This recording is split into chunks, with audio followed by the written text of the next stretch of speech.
ভাই আমাকে এখানে একটা অমুসলিম মুসলমান হচ্ছে তো ভাই 5 মিনিট দেরি হচ্ছে, আমি বেরোচ্ছি এক্ষুনি। এখন একটা অমুসলিম কালেমা পড়ে মুসলমান হওয়ার জন্য কেবল আসলো ভাই, আসতেছি ভাই, এই আমি এক্ষুনি বেরোবো ভাই। মুসলমান হচ্ছে এনার ছেলে কে ছেলে না নিয়ে আমার ছেলেকে যখন খারাপ নৌকা ডুবে পঞ্চগড়ে আমাদের একটা নৌকা ডুবে, হ্যাঁ নৌকা ডুবেছে, জি জি জি। এখানে আমার ছেলে আমার শাশুড়ি মারা গেছে, আমার 18 মাসের বাচ্চাকে যেভাবে পুরো হয়েছে কষ্টটা দেখে আমি মুসলমান হইতেছি, বুঝছেন? আচ্ছা, তুমি কি কোর্টের মাধ্যমে এটা সব ঠিক করেছো? ঠিক করেছো। তোমার এখন কোনো শত্রু আছে বলে মনে হয়? মানে তুমি মুসলমান হয়েছে এর জন্য তোমার কোনো বিপক্ষের লোক আছে বলে মনে হয়? এখন তোমার বয়স কত? বলো, লা ইলাহা ইলাহা ইল্লাল্লাহ হু মুহাম্মাদুর রাসূল উল্লাহ। না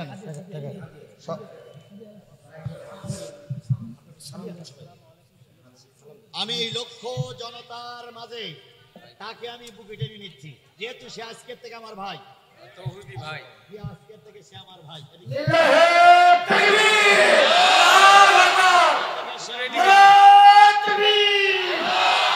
আসসালামু আলাইকুম ওয়া রাহমাতুল্লাহি ওয়া বারাকাতুহু। নাহমাদুহু ওয়া নাস্তাঈনুহু ওয়া নাস্তাগফিরুহু ওয়া নাউযু বিল্লাহি মিন শুরুরি আনফুসিনা ওয়া মিন সাইয়্যাতি আ'মালিনা।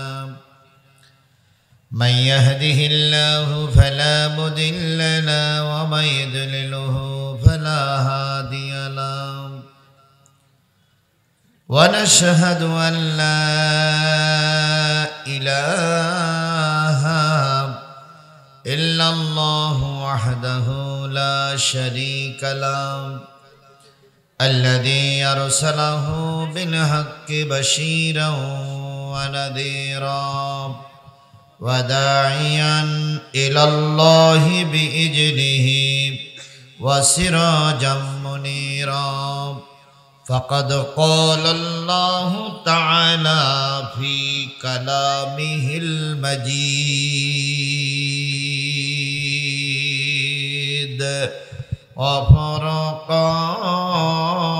وفرقانه الحميد. أعوذ بالله من الشيطان الرجيم. بسم الله الرحمن الرحيم. قل إن كان آباؤكم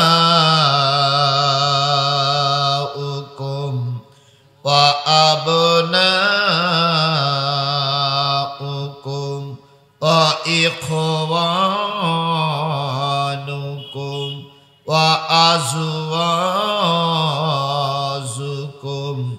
وعشيرتكم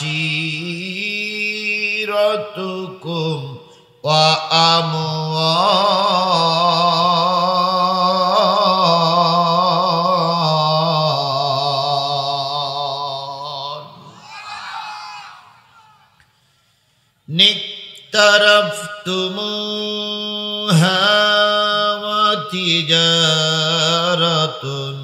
تخشون كسادها ومساكن ترضونها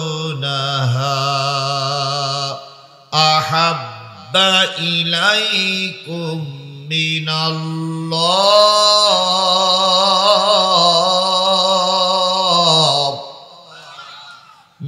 الله ورسوله وجهاد في سبيله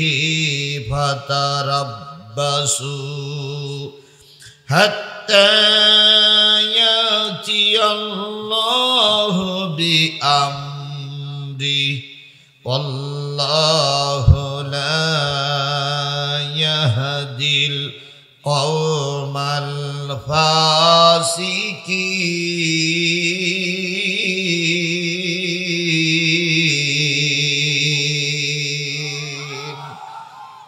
সাদাকাল্লাহুল মাওলানাল আযীম।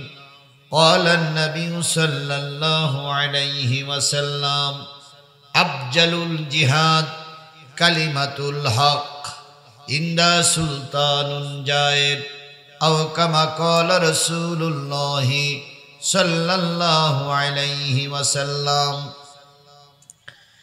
إن الله وملائكته يصلون على النبي يا أيها الذين آمنوا صلوا عليه وسلموا تسليما اللهم صل على محمد وعلى آل محمد كما صليت على إبراهيم وعلى آل إبراهيم إنك حميد مجيد اللهم بارك على محمد وعلى آل محمد كما باركت على إبراهيم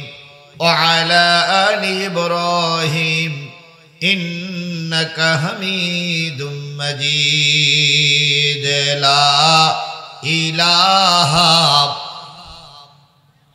محبت شهيد جري شري بولون لا إله আরো জোরে লা ইলাহা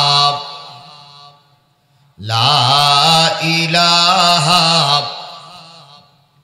লা ইলাহা ইল্লাল্লাহ মুহাম্মাদুর রাসূলুল্লাহ লা ইলাহা লা ইলাহা লা ইলাহা ইল্লাল্লাহ মুহাম্মাদুর আকাশ নীলে নীলে মেঘের ঝিলে ঝিলে ওই নামেরই সুর শোনা যায় হলে আপন হারা লা ইলাহা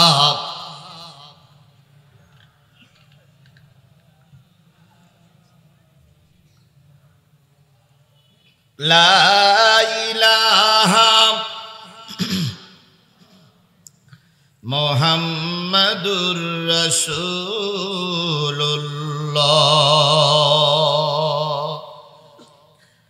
সকলে জবান খুলে একসাথে এক বাক্যে বলছি সাল্লাল্লাহু আলাইহি ওয়াসাল্লাম।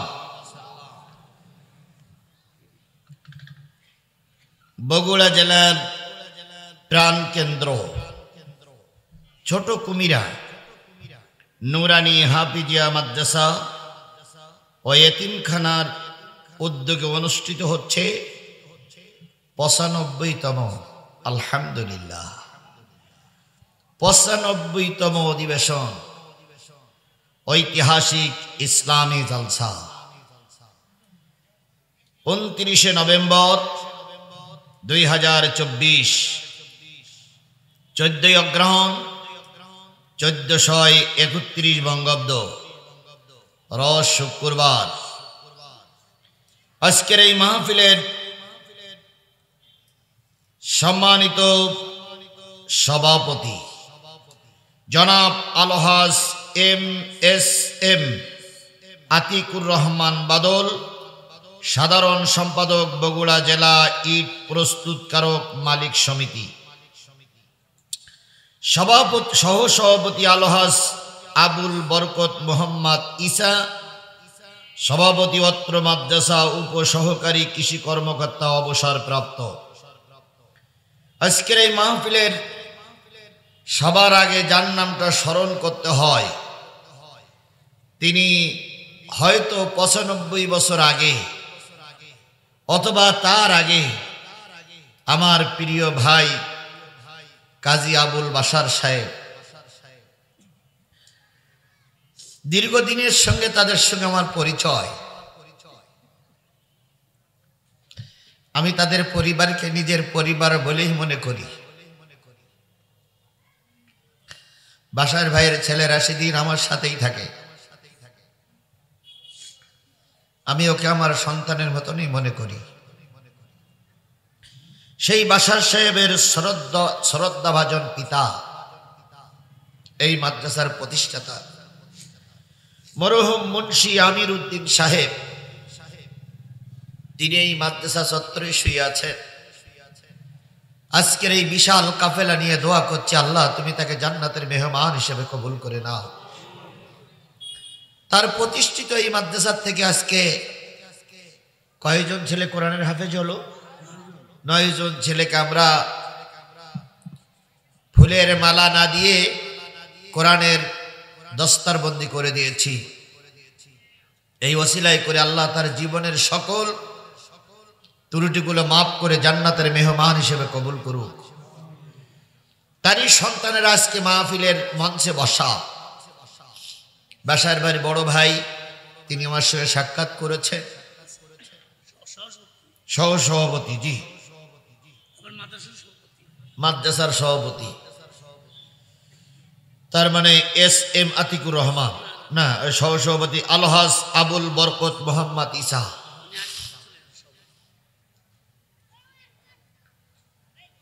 ওই পরিবারের সদস্যরাই দীর্ঘদিন চেষ্টা করে প্রতিষ্ঠানটা টিকায় রাখার জন্য চেষ্টা করেছেন। এলাকার মানুষ সার্বিক সহযোগিতা করেছে। মাদ্রাসার জন্মলগ্ন থেকে এই পর্যন্ত যতগুলো মানুষ এই মাদ্রাসার দায়িত্ব পালন করতে করতে মৃত্যুবরণ করেছেন, আল্লাহ পাক সবাইকে জান্নাতের মেহমান হিসেবে কবুল করুক। মাইকের আওয়াজ যতদূর যাচ্ছে সবার কবরের আযাব আল্লাহ পাক মাফ করে দিক। আজকের এই মাহফিলের সম্মানিত প্রধান অতিথি, আমাদের প্রিয় মুখ, প্রিয় বড় ভাই। এর আগে একটা মাহফিল আমি তো একে যেন কোথায় পেয়েছি, জনাব মোহাম্মদ রেজাউল করিম বাদশাহ, সাবেক মেয়র বগুড়া পৌরসভা ও সভাপতি বগুড়া জেলা বিএনপি।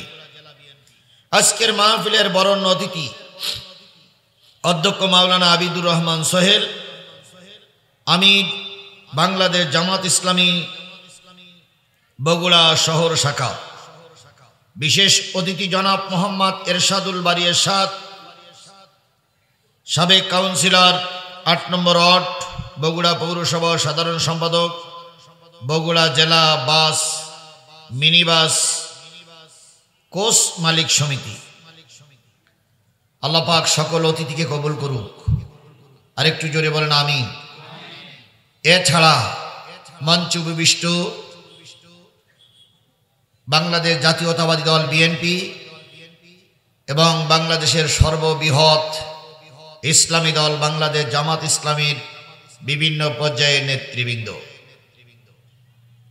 আলোচনা করে ধন্য করেছেন বিশিষ্ট ইসলামী চিন্তাবিদ, লেখক ও গবেষক মাওলানা আশরাফ বিন মোবারক আলী সিদ্দিকী, ধর্মীয় আলোচক বিজয় টিভি ও RTV ঢাকা।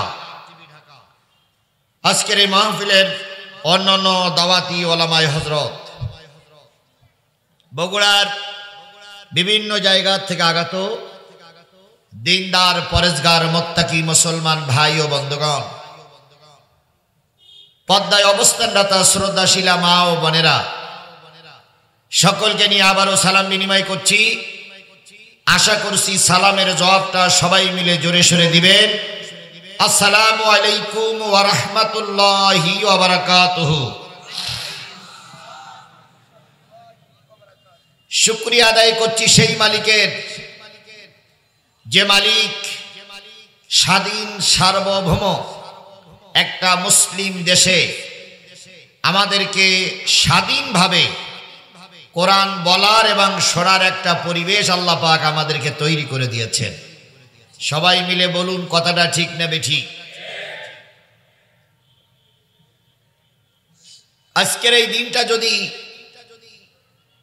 29শে নভেম্বর 2024 না হয়ে 29শে নভেম্বর 2023 হতো, তাহলে এই যে বুঝতে পেরেছেন লাইট অফ করে দেওয়া লাগতো। বক্তা আসার ব্যাপারে অনেক ঘাত প্রতিঘাত পেরিয়ে বক্তাকে মঞ্চে উঠতে হয়েছে। কথা বলেন ঠিক না বেঠিক? যারা জীবনে এক ওয়াক্ত নামাজ পড়িনি, যারা জীবনে মসজিদ মুখ হয়নি, তাদের কাছ থেকে অনুমতি নেওয়ার জন্য সপ্তাহের পরে সপ্তাহ তাদের বাড়িতে যাতায়াত করা লেগেছে। এরপরেও যদি কোনো ছলে বলে কলে কৌশলে অনুমতিটুকু নেওয়া গেছে, বক্তারা কোন সাবজেক্টের উপরে আলোচনা করবে এটা ওনারাই নির্ধারণ করে দিয়েছে। বক্তা যদি একটু মিস্টেক করে কোনো একটা কথা বলতে যেয়ে কোনো কায়দায় যদি একটু নির্বিষ করেছে, বক্তার কাছ থেকে ওই রামপন্থী বামপন্থীরা মাইক কেড়ে নিয়েছে। শুধু মাইক কেড়ে নেই নাই, বক্তাকে লাঞ্ছিত করে, অপমানিত করে, অপদস্থ করে বক্তাকে মঞ্চের থেকে গলা ধাক্কা দিয়ে নামাই দিয়েছে। অনেক বক্তাকে পিটে আহত করে হাসপাতালে ভর্তি করেছে, অনেক বক্তাকে পিটাইয়ে গাড়িতে তুলে তাকে বিদায় করে দেওয়া হয়েছে। কথাটা ঠিক বললাম না বেঠিক বললাম? সকলের ধারণা ছিল এনারা 41 সাল পর্যন্ত ক্ষমতায় থাকবে। মাঝে মাঝে আবার মুখ ফসকে বলতেন 71 সাল। কথা তাই বলতেন না ভাই? আমরাও যারা জামাত বিএনপির নেতারা এখানে উপস্থিত আছেন আপনারা, আমরাও ধারণা করে নিয়েছিলাম যতদিন পর্যন্ত এই পেতনির বাচ্চা না মারা যাবে ততদিন পর্যন্ত এদেশে স্বাধীনভাবে কিছু করা সম্ভব নয়। কথাটা ঠিক না বেঠিক? আমরা যখন হাল ছেড়ে দিলাম, আল্লাহ তখন বলল তোমাদের চেষ্টা শেষ, আমার রহমত শুরু। কোথা থেকে ছোট ছোট বাচ্চারা, কলেজ ভার্সিটি পড়ুয়া ছেলেরা মেয়েরা রাস্তায় নামলো, এর পতনের জন্য না, সংস্কারের জন্য। কথা বলেন ঠিক না বেঠিক? এক পর্যায়ে রক্ত ঝরলো, এক পর্যায়ে লাশ পড়লো, জনগণ এক দফা দাবি নিয়ে রাস্তায় নামলো। জনগণের দাবির বুকে অহংকারী, এই পৃথিবীর সবচেয়ে নরহত, এই পৃথিবীর সবচেয়ে বড় সন্ত্রাসী, এই পৃথিবীর সবচেয়ে বড় হিটলার ময়দান ছেড়ে পালিয়ে যেতে বাধ্য হয়েছে।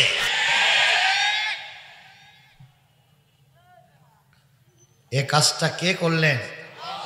জোরে বলেন কে করেছেন? তাহলে যে কাজ, যে আল্লাহ পাক এত রহমত করে আমাদের একটা সুযোগ করে দিলেন, সেই আল্লাহর শুকরিয়া আসতে না জোরে? সকলে মিলে বলছি আলহামদুলিল্লাহ।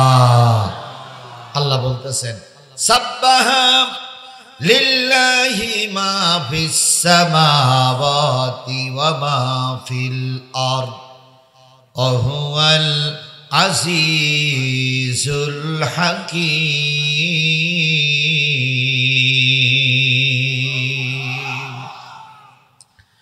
বান্দা শোনো, আসমানে যা আছে, জমিনে যা আছে, আসমানের নিচে যা আছে, জমিনের তলদেশে যা আছে, ইচ্ছায় হোক আর অনিচ্ছায় হোক, সকলে মিলে প্রশংসা করছে কার? সকলে মিলে সেজদা করে কার? শুধুমাত্র কেবলমাত্র মানুষ তার আল্লাহকে একরকম ভুলেই গেছে। ক্ষমতার মসনদে বড় চেয়ার পেয়েছেন,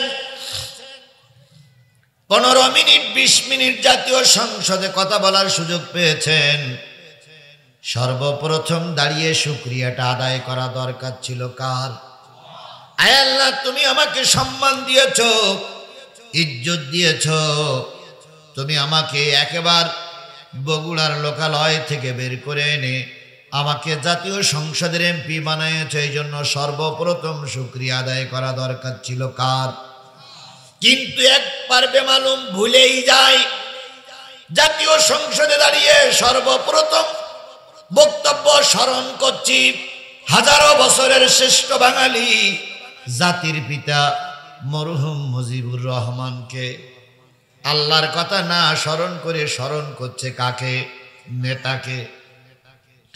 তারপরে স্মরণ করছি যিনি আমাকে নমিনেশন দিয়ে বগুড়ার মাটির থেকে হাজারো ভোটের মাধ্যমে পাশ করাই নিয়ে আসলেন, তাকে স্মরণ করছি, এলাকার মানুষকে স্মরণ করছি।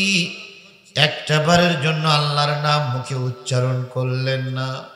আল্লাহ বলতেছে, বান্দা শোন, কোন অস্তিত্ব তোর ছিল না, আমি তোর অস্তিত্ব করে দিলাম।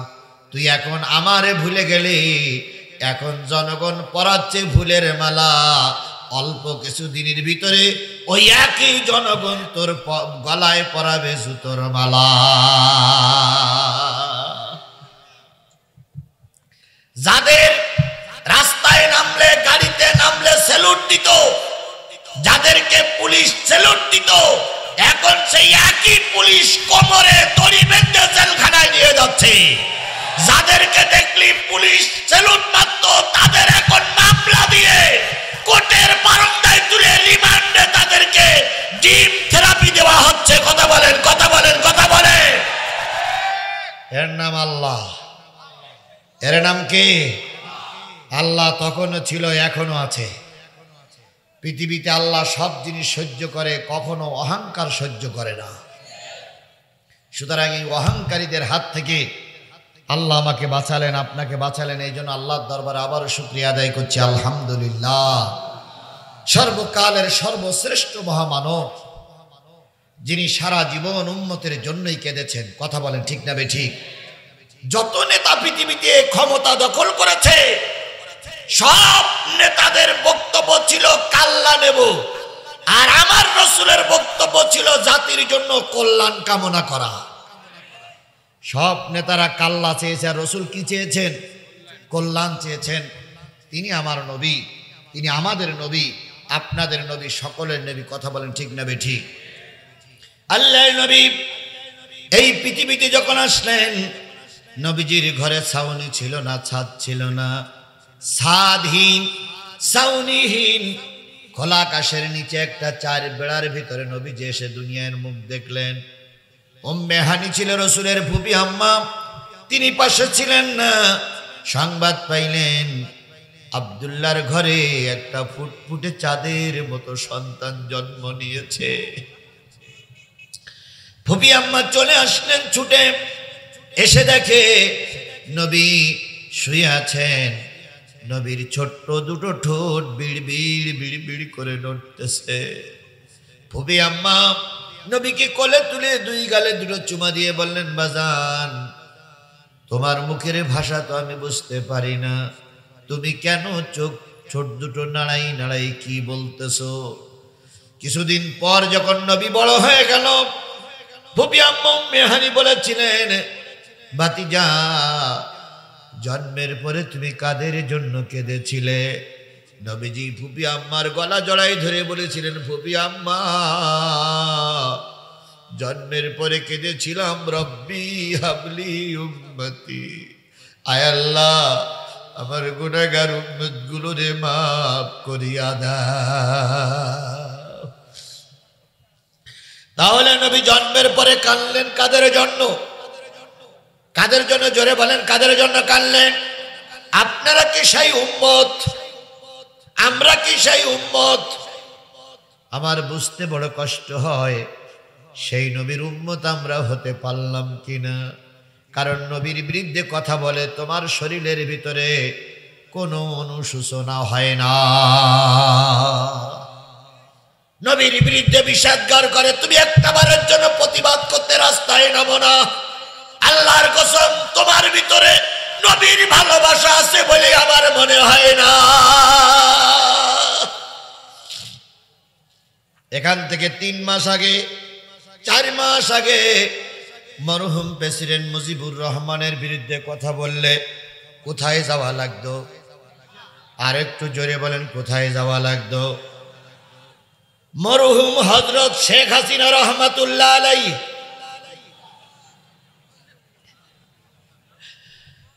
মরহুম নাকি জীবিত আছে এখনো? আসলে আমার দেশে তো নাই, এখন মরহুমই বলা যায়। যাই হোক, জয়পুরহাটের এক এমপি বলেছিলেন ওনার নামের প্রথমে শেখ হাসিনা রহমাতুল্লাহ আলাইহি লেখা উচিত। তাহলে ওনার নামের বিরুদ্ধে কেউ সমালোচনা করলে তাকেও জেলে যাওয়া লাগতো। কথা বলেন ঠিক না ঠিক? মুজিবরকে নিয়ে সমালোচনা করলে জেলে যাওয়া লাগে, শেখ হাসিনাকে নিয়ে সমালোচনা করলে জেলে যাওয়া লাগে। অথচ নবীর বিরুদ্ধে ব্যঙ্গ করলে এদেশে সরকার তার প্রোটোকল দেয়। বিশ্বাস করুন, আগের যারা প্রোটোকল দিয়েছে এরা নবী প্রেমিক হতে পারে না, এরা চূড়ান্ত ইসলামের দুশমন। কথাগুলো আমাদের এখন বলতে অনেকেই বাধা দিচ্ছে। কথা বলেন ঠিক না ঠিক? যে যাই বলুক না কেন, যারা দুশমন তাদের বিরুদ্ধে কথা বলাই লাগবে। তাহলে যে জিনিসটা বোঝাতে চাচ্ছিলাম সেটা হলো, নবীর বিরুদ্ধে কথা বললে সম্মান বেড়ে যায় অতীতের সরকারের কাছে, আর নবীর পক্ষে কথা বললে তাকে জেল খাটতে হয়। কথাটা কি বাড়াই বললাম না ঠিক বললাম? তাহলে আজও নবীর পরে মহব্বতের মানুষ বড় কম। নবীজি জন্মের পরে কাঁদলেন উম্মতের জন্য, নবীজি জন্মের পরে কাঁদলেন উম্মতের জন্য। এরপরে আল্লাহর নবী সাল্লাল্লাহু আলাইহি সাল্লাম উহুদে মার খেয়েছেন। উহুদে মার খেয়ে নবীজি ভূত হয়ে গর্তের ভিতরে পড়ে রয়েছে। হযরত ফাতেমা শুনলেন বাবা মারা গেছে। ফাতেমা ছুটে আসলেন, কোথায় আমার আব্বু, কোথায় আমার আব্বু? উহুদের পাদদেশে যেয়ে দেখে দুইটা পা নাড়াচাড়া করতেছে। নবীকে তখনও পর্যন্ত তোলার কোনো লোক ছিল না। ফাতেমা জায়েদকে ডাকলেন, ফাতেমা কিছু সাহাবীদেরকে ডাকলেন, তাড়াতাড়ি এসো, আমার আব্বু মুহাম্মদ রাসূলুল্লাহ মনে হয় মারাই গেছে। নবীকে উঠানো হলো। নবী ওঠার পর সব সাহাবীরা যখন ঘিরে ধরলো, নবী প্রথম শব্দ ছিল ও আবু বকর, ওমর, আমার সাথীদের কি অবস্থা? তারা কি সব মারা গেছে না বেঁচে আছে? নবীজির কথা শুনে আবু বকর বলেন, ইয়া রাসূলুল্লাহ, ওরা আমাদের ভাই, কিছু ভাইকে মেরে ওরা পালায়ে চলে গেছে, ময়দান এখন আমাদের দখলে। তাহলে নবীজির হেলমেট ভেঙে কড়া ভিতরে ঢুকলো, দান দান মোবারক শহীদ হলো। নবী বেহুশ হয়ে গর্তের ভিতরে পড়েছিলেন। জাগারিত হয়েই জেগেই নবীজি কাদের কথা চিন্তা করলেন? এই কথা বলেন কাদের কথা চিন্তা করলেন? আমরা তো সেই উম্মত। কথা বলেন ঠিক না ঠিক? এবার চলে গেলেন পরকালের দিনে। আল্লাহ নবীর এখনো কাউরের বিচার শুরু হয়নি। আল্লাহ পাক বলবেন, জিবরিল যাও আমার নবীর কাছে যাও, কবরের কাছে গিয়ে দাঁড়াও, নবীকে ডেকে নিয়ে এসো। নবী না আসলে কোনো বিচার শুরু করব না। জিবরিল আজরাইল সবাই মিলে কবরের পাশে চলে যাবে। কবরের পাশে চলে যেই ডাকবি, ইয়া রাসূলুল্লাহ ওঠেন, ইয়া শাফিআল মুজনাবিন ওঠেন, ইয়া রাহমাতাল লিল আলামিন ওঠেন। কিছুক্ষণ পরে কবরের মাঝখানটা ভাগ হয়ে যাবে। নবীজি মাথা উঁচু করে দেখবে গোটা রোজে মহশরের ময়দানটা ফাঁকা, কোনো লোক ময়দানে নাই। নবী ফেরেশতাদের বলবেন, ফেরেশতারা যাও আল্লাহকে যে সালাম জানাও, নবী রোজে মহশরের ময়দানে উঠবে না। আল্লাহ তখন নিজেই ডাক দিয়ে বলবে, হাবিব, উহুদে রক্ত দিয়েছ, তায়েফে রক্ত দিয়েছ, বদরের প্রান্তরে সাথীদের হারিয়েছ, নিজে না খেয়ে থেকেছ, কত কষ্ট রক্ত ঝরিয়েছ, এখন আর তোমাকে কষ্ট দেব না, তুমি চলে এসো। যাকেই সুপারিশ করবে আমি আল্লাহ তাকেই মাফ করে জান্নাতে দিয়ে দেব। তাহলে নবী কিয়ামতের দিন সুপারিশ করবেন কাদের জন্য? আপনারা কি সেই উম্মত? যারা দাঁড়াই আছেন সেই উম্মত, যারা বসে আছেন সেই উম্মত। বসার জায়গা কি আর নাই? রাশিদিন এখানে এখানে এখানে কিছু চট দাও তো, আমার প্রোটোকলের দরকার নেই, আমার প্রোটোকলের জন্য আল্লাহ যথেষ্ট। এখানে কিছু চট দেন। লোক কি একটু বেশি আশা হয়ে গেল নাকি? একটু কম আশা ভালো ছিল নাকি? আল্লাহ যদি যদি বসার জায়গাটায় বসে না, যদি না হয়তো দাঁড়াই শোনেন। আমি আবার খুব বেশিক্ষণ হয়তো সময় দিতে পারবো না, যতক্ষণ সময় দিতে পারি আল্লাহ আমাদের কবুল করুক। তাহলে নবী জন্মের পরে কেঁদেছিলেন কাদের জন্য? অহুদের ময়দানে কাঁদলেন কাদের জন্য? এখন কবরে শুয়ে কাঁদতেছেন কাদের জন্য? কিয়ামতের দিন কাঁদবেন কাদের জন্য? সেই নবীর নামে দুরূদ শরীফ পড়া দরকার আছে না নাই? জোরে বলেন দরকার আছে না নাই? তাহলে সবাই মিলে নবীর নামে দুরূদ দিয়ে শুরু করছি। সাল্লাল্লাহু রাসূল আমার ভালোবাসা, রাসূল আমার আলো আশা, রাসূল আমার প্রেম বিরহের মূল আলোচনা, রাসূল আমার কাজে কর্মের অনুপ্রেরণা, রাসূল আমার ভালোবাসা। নেতার মতন নেতা আমি পাই না যখন খুঁজে, কান্দি এবং কান্দি শুধু এই দুটি চোখ বুজে, তখন তোমার বদর উহুদ যোগায় মন্ত্রণা,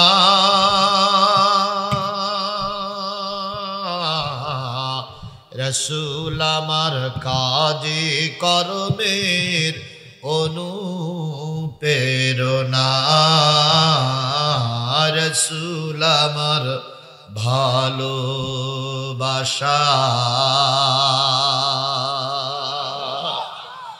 সে নবীর নামে আবারও দুরূদ আর সালাম সাল্লাল্লাহু আলাইহি ওয়াসাল্লাম। বন্ধুগণ, আপনারাই ছুটির দিনে এত কষ্ট করে এসেছেন কি শোনার জন্য? সবাই মিলে বলুন, কি শোনার জন্য আসলাম? কোরআন থেকে আলোচনা হোক, এটা কি আপনারা চান? আরো জোরে বলেন, এটা কি আপনারা চান? আল্লাহ বলতেছেন, ইন্নামাল মুমিনুন আল্লাযীনা ইযা যুকিরাল্লাহু ওয়াজিলাত কুলুবুহুম ওয়া ইযা তুলিয়াত আলাইহিম আয়াতুহু যাদাতুহুম ঈমানাও ওয়া আলা রাব্বিহিম ইয়াতাওয়াক্কালুন।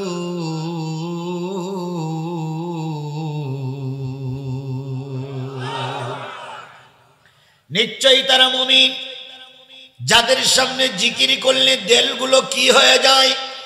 নরম হয়ে যায়। জিকির করলে যাদের দিল নরম হয়, আল্লাহর ভাষায় তারা মুমিন। কে মুমিন আর কে মুনাফিক আর কে বেঈমান সার্টিফিকেট কে দিতে পারে? আল্লাহর উপরে কেউ সার্টিফিকেট দেওয়ার লোক সমাজে নেই, ছিল না, থাকবে না। কথা বলেন। সেই আল্লাহ বললেন, নিশ্চয়ই তারা মুমিন জিকির করলে যাদের দিলগুলো নরম হয়ে যায়। বলুন তো, জিকির শব্দের অর্থ কি? স্মরণ করা। জিকির শব্দের অর্থ কি? স্মরণ করা। কার স্মরণ? কোন জায়গায়? জাতির উচিত ছিল সব জায়গায় আল্লাহর স্মরণ করা, কিন্তু এই জাতি যখন বিপদে পড়ে আল্লাহরে ডাকে, বিপদ উদ্ধার হয়ে গেলে আল্লাহর নাম ভুলে যায়।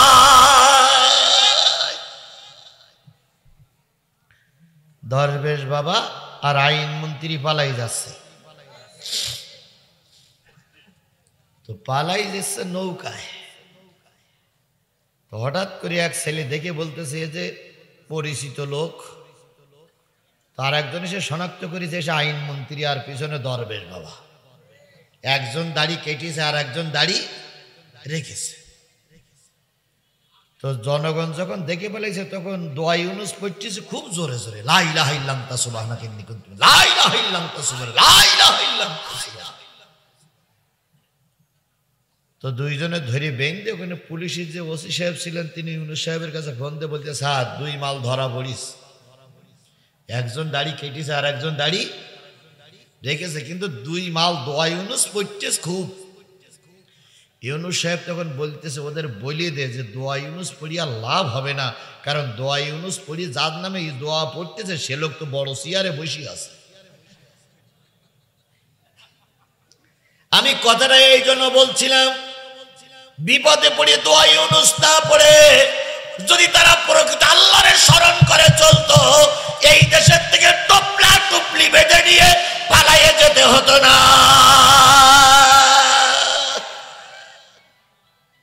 এখানে নিঃসন্দেহ আওয়ামী লীগের কিছু দালাল আছে, অবশ্যই আছে, এরা ঘাপটি মেরিয়ে বসে আছে। আর ওদিকতে বলতেছেন আমি শর্ট করে ঢুকে বলবো, আর এরাও মনে করছে আসলো আসলো আসলো। আজকে শুক্রবার, এই শুক্রবারে শুনে যাও, শুক্রবারে লিখে নিয়ে যাও, আল্লাহর কসম বাংলাদেশের 17-18 কোটি মানুষের জীবনে রুহু থাকা অবস্থায় তৎকালীন যুগের সন্ত্রাসীদেরকে এই বাংলাদেশে আর রাজত্ব করতে ঢুকতে দেওয়া হবে না, হবে না, হবে না। প্রয়োজনে আবার ফাঁসির কাছে ঝুলবো, প্রয়োজনে আবার রাজপথে জীবন দেব, প্রয়োজনে আবার রক্ত দেব, প্রয়োজনে আবু সাঈদের মতন বুক উজাড় করে দেব, তবু আওয়ামী লীগের এবং সন্ত্রাসীদেরকে বাংলার মস্তদে আর বসতে দেওয়া হবে না, হবে না, হবে না।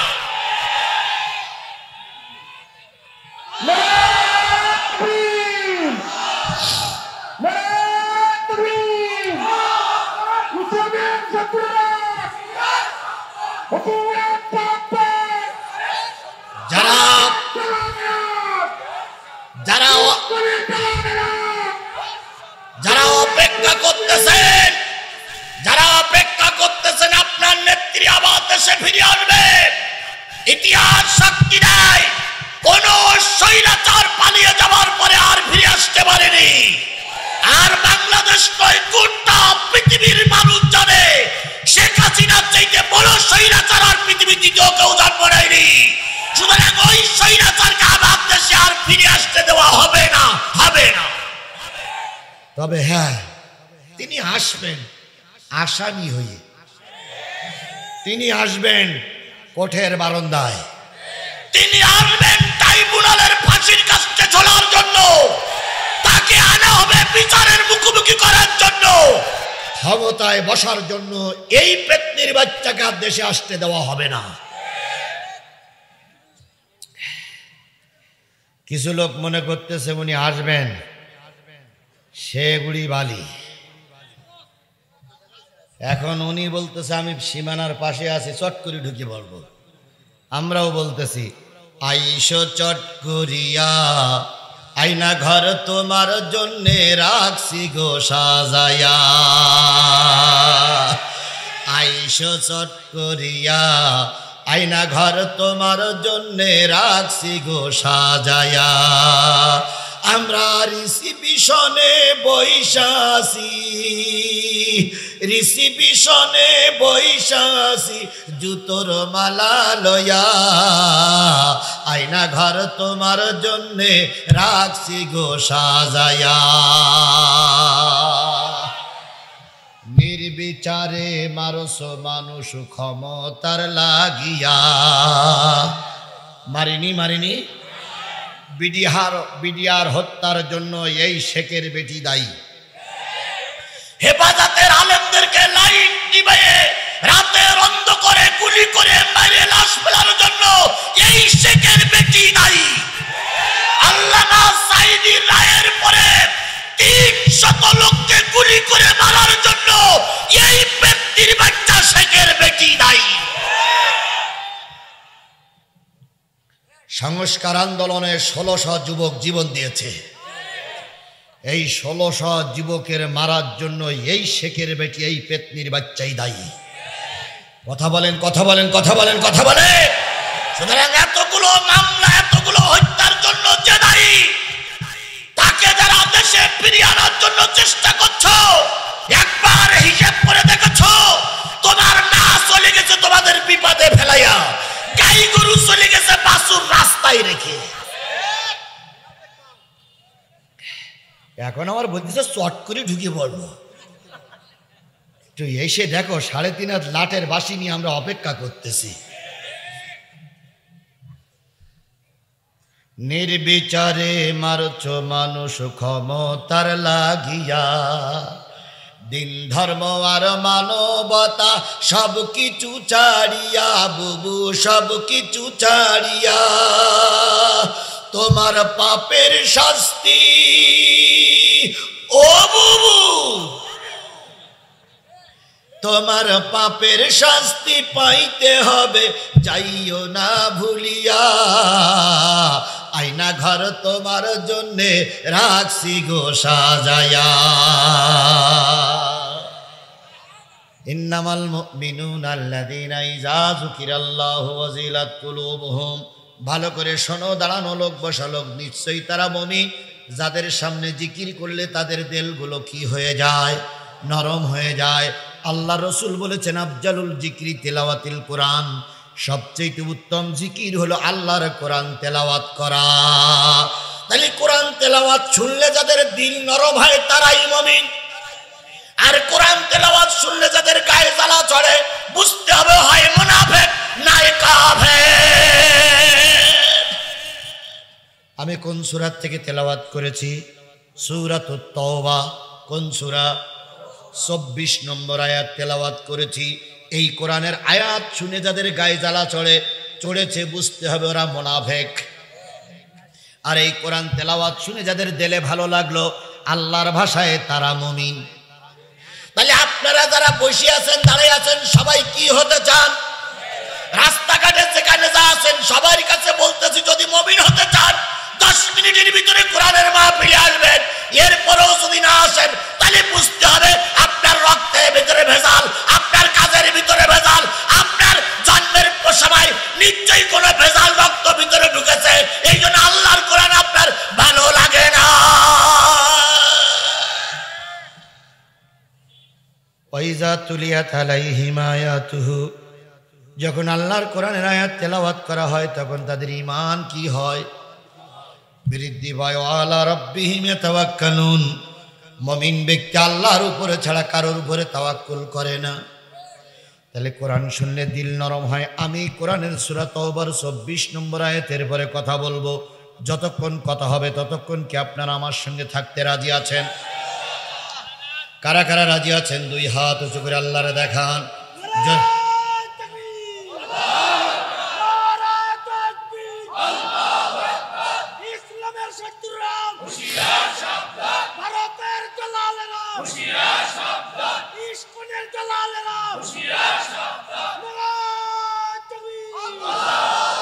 আল্লাহ হাতগুলোরে কবুল করুক, সকলে মিলে বলুন আমিন। আরেকটু জোরে বলেন আমিন। সমাধান চাও যদি জীবনে মরণে, ফিরে যাও খুঁজে নাও চোখ রাখো কোরআনে। সমাধান চাও যদি জীবনে মরণে, ফিরে যাও খুঁজে নাও চোখ রাখো কোরআনে। এ বাণী সকলের নয় শুধু মুমিনের। কথা বলেন, কথা বলেন। এ বাণী সকলের নয় শুধু মুমিনের, যারাই চলবে মেনে ফল পাবে কোরআনের। ঘরে বলো কিংবা রাষ্ট্রে বলো, ঘরে বলো কিংবা রাষ্ট্রে বলো, অশান্তি দূর করে শান্তি আনে। সমাধান ও সমাধান চাও যদি জীবনে মরণে, ফিরে যাও খুঁজে নাও চোখ রাখো কোরআনে। সেই কোরআনের মাহফিল আল্লাহ শেষ মোনাজাত পর্যন্ত কবুল করুক, সকলে বলুন আমিন। বন্ধুগণ, তাহলে কোরআনের মাহফিল কোরআন চালু থাকে নাকি? নিশ্চয় আপনারা চান। যারা হাত উঠেছেন কারোর সঙ্গে ওয়াদা করেছেন কি শুনবেন? আর আমি কোরআন সহকারে হাত উঠাইছি, কি বলবো? তাহলে আপনারা ওয়াদাবদ্ধ, আমি ওয়াদাবদ্ধ। যতক্ষণ আমি কোরআনের কথা বলবো যদি আমাকে ফেলে ময়দানে ফেলে চলে যান, বুঝতে হবে এই এলাকার সবচেয়ে বড় মুনাফিক আপনি। তাহলে আমরাও যাব না, আপনারাও যাবেন না ইনশাআল্লাহ। আল্লাহ আমাদের শেষ পর্যন্ত কবুল করুক। আর একটু জোরে বলেন আমিন। বন্ধুগণ, কয়টা ছেলের মাথায় দস্তারবন্দি হলো? বলুন তো, এই কোরআনের দাম বেশি না ওদের দাম বেশি? না, এ কোরআনের চাইতে ওদের দাম বেশি। যদি ওরা আমল আখলাক ঠিক রাখে, কথা বলেন ঠিক না বেঠিক? এবার প্রশ্ন করতে পারেন, হুজুর এই কোরআনের চাইতে ওদের দাম কি করে বেশি হলো? এই কোরআন লেখা কাগজে, কিসে লেখা? এখন আমেরিকার প্রেসিডেন্ট পদে নির্বাচিত হয়েছেন কে? এ হলো পৃথিবীর একটা জঘন্যতম শয়তান। এর চাইতে বড় শয়তান আগেও ছিল না, এখনো আর নাই। এখন এ যদি চিন্তা করে মুসলমানদের কোরআন সব কি করব, পড়াইয়ে দেব, জ্বালাইয়ে দেব, দিতে পারে, কারণ ও তো শয়তানি চামচামি, আর সেই সঙ্গে ভারত ওর সঙ্গে দালালি করতেছে। আজকে মুর্শিদাবাদের একটা মসজিদের ভিতরে ওরা আগুন দিয়েছে। ভারতকে বলি ফাজলামি বন্ধ করো, ফাজলামি বন্ধ করো, ফাজলামি বন্ধ করো। আমরা কিন্তু পৃথিবীর উড়ে আসা জাত নয়। ওদিকে আছে আফগান, যে আফগানের মোকাবেলা করে আমেরিকা, রাশিয়া, ব্রিটেনটাও টিকতে পারিনি। ওরা আমার ভাই। তোমার দেশে আছে কাশ্মীর, এপাশে আমার মুসলমান, ওপাশে আমার মুসলমান। যদি বেশি ভাজলামি করো, সব মুসলমানকে নিয়ে এমন তারা দেব, পালানোর জায়গা ভারত খুঁজে পাবা না। যত দেবতা সব মসজিদের তলায় থাকে। ইয়ে মসজিদের তলায় কালী পাওয়া গেছে, ও মসজিদ তলায় দুর্গা পাওয়া গেছে। তোমাকে দুর্গার পালানোর জায়গা খুঁজে পাওনি, তাই সব মসজিদের তলায় গিয়ে পালাইছে। গতকালকে বলেছে আজমির শরীফ নাকি ওখানে দুর্গা আছে। তা আজমির শরীফ কি আজকের? এতদিন দুর্গা ওখানে কষ্ট পাচ্ছে, তা বের করে আনো না কেন? ফাজলামি বন্ধ করো, ফাজলামি বন্ধ করো, ফাজলামি বন্ধ করো। আর ওদের কিছু দালাল আছে আমাদের দেশে, ইসকন। এরা আমাদের দেশটারে জঙ্গি দেশ হিসেবে প্রমাণ করার জন্য চেষ্টা করছে। এরা আমাদের দেশটারে সন্ত্রাসী বানানোর জন্য চেষ্টা করছে। বগুড়ার এই বিশাল কাফেলার থেকে আমার স্পষ্ট একটা বার্তা শুনুন, হিন্দুরা কিন্তু আমাদের শত্রু নয়, হিন্দুরা আমাদের ভাই। কথা বলেন ঠিক না বেঠিক? আমাদের শত্রু ইসকন। ওই ইসকনের যত দালাল আছে বাংলাদেশে কোনো কার্যক্রম করতে দেওয়া হবে না। আমার সরকারকে বলি অনতিবিলম্বে ইসকনকে বাংলাদেশে নিষিদ্ধ করো। বাংলাদেশের জঙ্গি সংগঠন যেমন ছাত্রলীগ, ইসকন ও ছাত্রলীগ দুটো ভাই ভাই। ছাত্রলীগ নিষিদ্ধ হয়েছে, ইসকন নিষিদ্ধ করা লাগবে, লাগবে, লাগবে। ইসকন নিষিদ্ধ হোক। কারা কারা পক্ষে আছেন হাত তুলে আল্লাহরে দেখাই দেন। ইসকন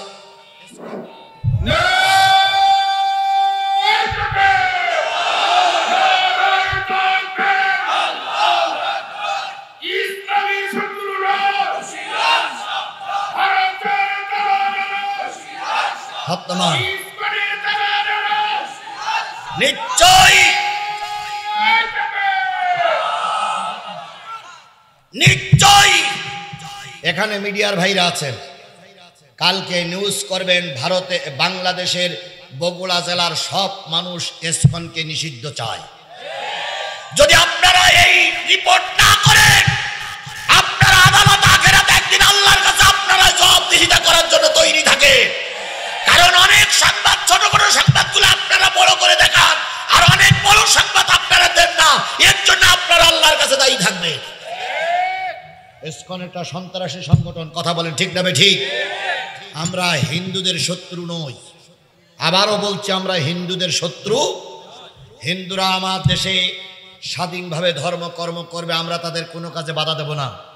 কিন্তু ইসকনের ব্যানারে কোনো রকম কার্যক্রম আমার দেশে চলতে দেওয়া হবে না। কথা কি একমত? একমত, একমত। এর পরেও যদি সোজা আঙ্গুলি ঘি না ওঠে,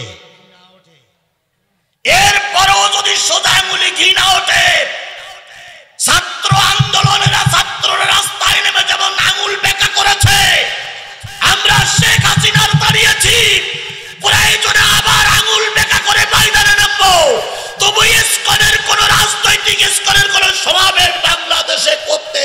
হবে না।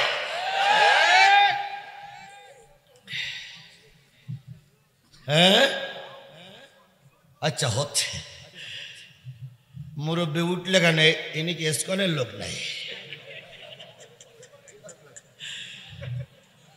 ও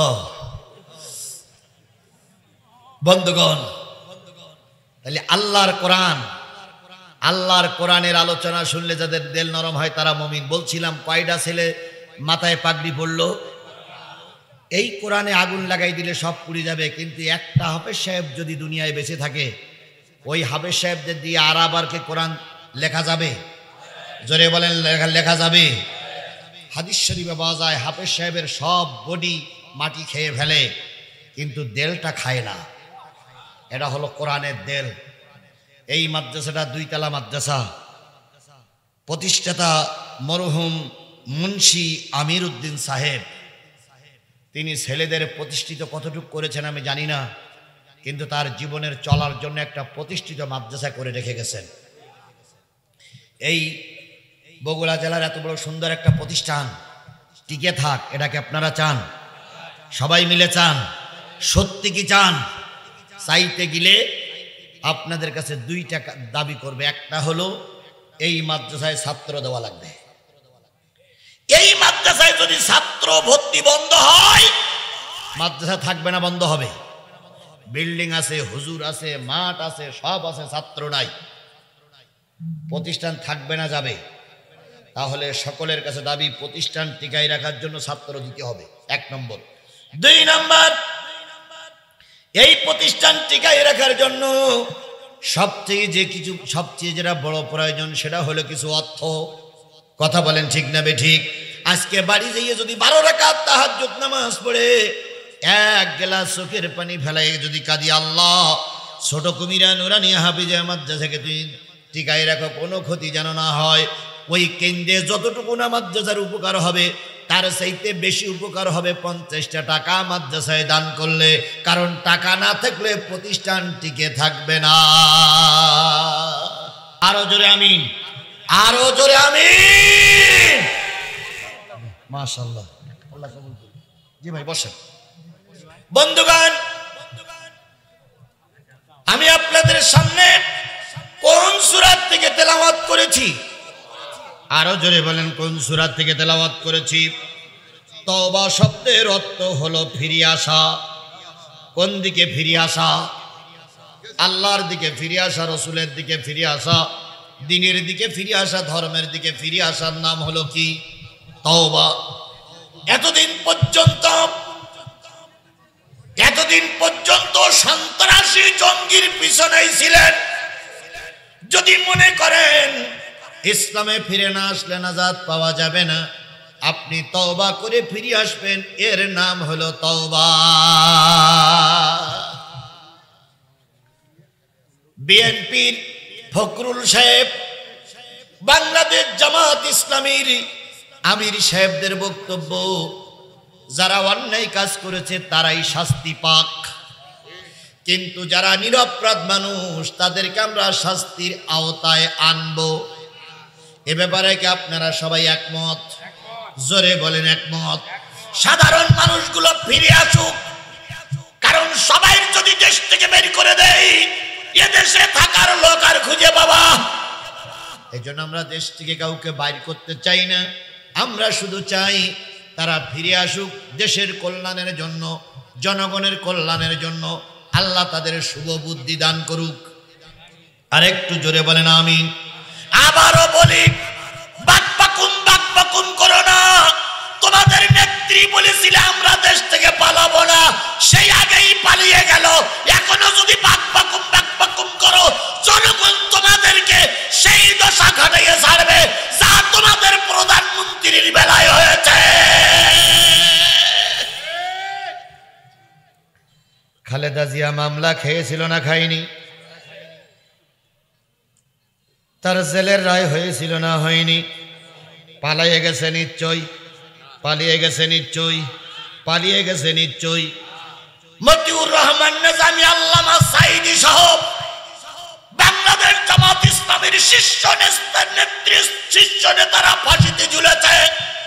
বাংলা জামাত ইসলাম শিবির ময়দান ছেড়ে পালিয়ে যায়নি। কথা বলেন ঠিক না বে ঠিক? আর এক ধাক্কায় তোমরা পালিয়ে গেলে। সুতরাং তোমরা যে কত বড় শক্তিশালী মানুষ আমরা বুঝে ফেলেছি। এর আগেও খেলা করতাম যদি দয়া করে পুলিশ লীগ ময়দানে না থাকতো। শুধু পুলিশ লীগের জোরে এরা তিনবার ক্ষমতায় গেছে। যদি পুলিশ উইনার হতো একটা বারের জন্য ক্ষমতায় যেতে পারত না। বাংলাদেশের যে কজন এমপি বগুড়ার থেকে পাশ করেছে, সুষ্ঠু ভোট হোক, আর ওই এমপি গুলো মেম্বারে দাঁড়াক, সুষ্ঠু ভোট হোক, আর ওই এমপি গুলো কিসে দাঁড়াক, প্রত্যেকে কি বলে বাতিল হবে। এটা আমি জোর গলায় বলতে পারি, কারণ বগুড়ার মাটিতে আমার 20 বছর আগের থেকে আনাগোনা আছে। একজন ভাই বলে বসলেন, হুজুর লাইট নিবানো লাগে না। এক সময় লাইট আমাদের নিবানো লেগেছে। কথা বলেন ঠিক নেবে ঠিক? মাহফিলের সব কিছু তৈরি হয়ে গেছে, হুজুরও মাহফিলের ময়দানে বসে আছে। ঘোষণা আসলো হুজুরকে উঠতে দেওয়া হবে না। বাধ্য হয়ে জনগণের সঙ্গে আমাকেও বেরিয়ে যেতে হয়েছে। সেই দিন এখন তো আর নাই। কথা বলেন ঠিক না বে ঠিক? তাই বলতেছিলাম কোন সূরা থেকে তেলাওয়াত করেছি? সূরা তওবার কত নম্বর আয়াত? 24 নম্বর আয়াত। আল্লাহ রাব্বুল আলামিন বলতেছে, দেশের কাজ করতে যেয়ে, স্বাধীনতার পক্ষে কাজ করতে যেয়ে, ধর্মের পক্ষে কাজ করতে যেয়ে, দিন কায়েমের পক্ষে কাজ করতে গেলে 8টা বাধা তোমাদের সামনে আসতে পারে। কয়টা? আরো জোরে বলেন কয়টা? আল্লাহ রাব্বুল আলামিন বলতেছে, শোনো, কুল ইন কানা আবাউকুম, নিশ্চয়ই তোমাদের সামনে বাধা হতে পারে তোমাদের পিতারা। কারা বাধা হতে পারে? জোরে বলেন কারা বাধা হতে পারে? পিতারা বাধা হয়। আমরা অনেক জায়গায় দেখেছি ধর্মের কাছে পিতাই বাধা হয়ে দাঁড়িয়েছে। অতীতেও ছিল, এখনো আছে। ও সহসভাপতি বরকত মোহাম্মদ ঈসা, আবুল বরকত মোহাম্মদ ঈসা, উনি 50, ছেলেও 50। নারায়ে তাকবীর। বাবা দিলে 50, ছেলে দেশে 50, আর চাচা তিনিও 50। নিশ্চয়ই বাদশা ভাই শুনতেছে, কোনো ছাড় নেই আজকে বাদশা ভাই। কারণ বাদশা ভাই আমার দলের লোক নয়। একসঙ্গে ময়দানে কথা বলেছি। কথা বলেন ঠিক না ঠিক? একই সঙ্গে মামলা কেটেছি, একই সঙ্গে রিমান্ডে গিয়েছি, একই সঙ্গে আইনা করে থেকেছি, একই সঙ্গে বছরের পর বছর জেলখানায় থাকতে হয়েছে। উনি আমার মামলার ভাই, উনি আমার আন্দোলনের ভাই, উনি আমার রিমান্ডের ভাই, উনি আমার আয়না ঘরের ভাই। আমরা যদি বেশি দিই, উনিও আজকে বেশি দেবেন। বিনিময়ে আল্লাহ হয়তো সামনে ওনাদেরকেই আল্লাহ ইজ্জত দিবেন। কারণ বগুড়ার মাটিতে আল্লাহ আজ হোক কাল হোক বিএনপি জামাতের হাতে বগুড়ার সিটগুলো দিয়ে দেবেই ইনশাল্লাহ। আমরা আশাবাদী, আমরা আশাবাদী। এখানে যদি জামাত দুটো একটা পায়, পাইলে বিএনপিও পাবে। বিএনপি জামাত ছাড়া সুষ্ঠু নির্বাচন হলে নৌকার কোন প্রার্থী জিততে পারবে না, আমি 100% গ্যারান্টি দিয়ে বলতে পারি। সুতরাং আগামী বগুড়ার কান্ডারি তো ওনারাই। তাহলে এই প্রতিষ্ঠানগুলো টিকে না থাকে তাহলে তো আমাদের কষ্ট হবে। এই জন্য আমি আর খুব বেশি হলে 15-20 মিনিট কথা বলবো, তারপরে উনি কথা বলবেন। চিন্তার কোনো কারণ নাই। এরপরে মহাবিপ্লব আসিতেছে। তার মানে কি বলেন তো? এরপরে সাংস্কৃতিক অনুষ্ঠান, তাই তো? হ্যাঁ, সাংস্কৃতিক অনুষ্ঠান ভাই, ইসলামী সাংস্কৃতিক। ওরে ভাই, অন্য সাংস্কৃতিক অনুষ্ঠান এখানে চলবে? ভাবলেন কি করে? ঠ্যাং গুরু করে ফেলবো না সব? আপনার বক্তৃতা করার পরে, আমার মোনাজাতের পরে সাংস্কৃতিক অনুষ্ঠান হবে এখানে। সেটা হলো আপনি বক্তৃতা করবেন, ভাইরা বক্তৃতা 10টার দিকে শুরু হবে। আমি আর আপনার কাছে 20টা মিনিট টাইম চাই দিতে হবে। 20 মিনিট পরে আপনাকে দিচ্ছি ইনশাল্লাহ। আপনার বিবি, আপনার বিবি, আব্বা, মা এই 3 জনের নামে 1500, ওটা 15,000 হলেই তো ভালো হতো। 50,000 দিছে। বন্ধুগণ, কুলিন কানা বাউকুম, নিশ্চয়ই তোমাদের কাজে বাধা হতে পারে তোমাদের পিতারা, নিশ্চয়ই তোমাদের কাজে বাধা হতে পারে পিতারা। অনেক জায়গায় ধর্মের কাছে পিতা বাধা। কথা বলেন ঠিক না বেঠিক? পিতা যদি ঠিক মতন না হয়, পিতা ধর্মের কাজে বাধা দিতে পারে। আমাদের দেশের এক পিতা ছিল, সেই পিতা কখনো আমাদের দেশটারে ভালো চাইনি, আর ওই পিতার নাম করি করে দেশটারে সর্বনাশীর দ্বার প্রান্তে পৌঁছাই দিয়েছে। কথা বলেন ঠিক না বেঠিক? প্রায় বলতো এটা আমার আব্বার স্বপ্ন। পদ্মা সেতু, ওটা আব্বার স্বপ্ন। বঙ্গবন্ধু স্টেডিয়াম, এটা আব্বার স্বপ্ন। তারপরে স্যাটেলাইট, ওটা আব্বার স্বপ্ন। সবগুলো যদি আব্বার স্বপ্ন হয়, তাহলে নিশ্চয়ই আপনি চলে গেছেন টুবলা টুবলি বেঁধে নিয়ে, ওটাও আপনার আব্বার স্বপ্ন ছিল। কি কি বলেন বলেন বলেন বলেন? কথা বলতে গেলে হিসাব কিতাব করেই বলতে হবে। জাতির পিতা, জাতির বাবা মুজিব বাবা স্বপ্ন ডেকে কয়, দেশটা তো আমার একা অন্য কারো নয়, মাগো দেশটা তো আমার একা অন্য কারো নয়। জাতির বাবা মুজিব বাবা স্বপ্ন ডেকে কয়, দেশটা তো আমার একা অন্য কারো নয়। আমার কন্যা শেখ হাসিনা কাউকে সে যে ভয় পায় না, দড়ি তাহার বান্দা আছে দিল্লির খোটায়, দেশটা তো আমার একা অন্য কারো নয়। সিঁদুর পরে মাঝে আমার, তিলক পরে মাঝে আমার, তিলক পরে মাঝে আমার, মন কেড়েছে দিল্লির দাদা। সেই আশীর্বাদে মাঝে আমার থাকবে ক্ষমতায়, দেশটা তো আমার একা অন্য কারো নয়। কথা বলেন কথা বলেন কথা বলেন। সুতরাং অনেক বাবারাই দেশের জন্য বিরোধী, সমাজের জন্য বিরোধী, বা ধর্মের জন্য বিরোধী। কথা বলেন ঠিক না ঠিক? ইব্রাহিম আলাইহিস সালামের বাবা ইব্রাহিমের কাছে বাধা না পক্ষে? ইব্রাহিম আলাইহিস সালামের বাবা আজর ধর্মের কাছে বাধা না বিপক্ষে? জোরে বলেন বাধা না বিপক্ষে? ইব্রাহিম আলাইহিস সালামের ব্যাপারটা সবারই জানা আছে। ইব্রাহিম যখন কালেমা দাওয়াত দিলেন, সর্বপ্রথম বাধা হলো তার বাবা।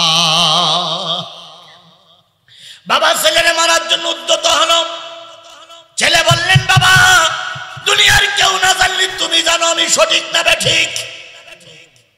এরপরে বাবা যখন নমরুদ যখন অগ্নিকুণ্ড তৈরি করলো, অগ্নিকুণ্ডের ভিতরে ছেলেকে যখন ফেলানো হবে, হাত বাঁধা পা বাঁধা, কপারে কোমরে দড়ি বেঁধে চড়কের পরে ঘুরিয়ে ঘুরিয়ে ইব্রাহিম আলাইহিস সালামকে ফেলা হবে কিসে?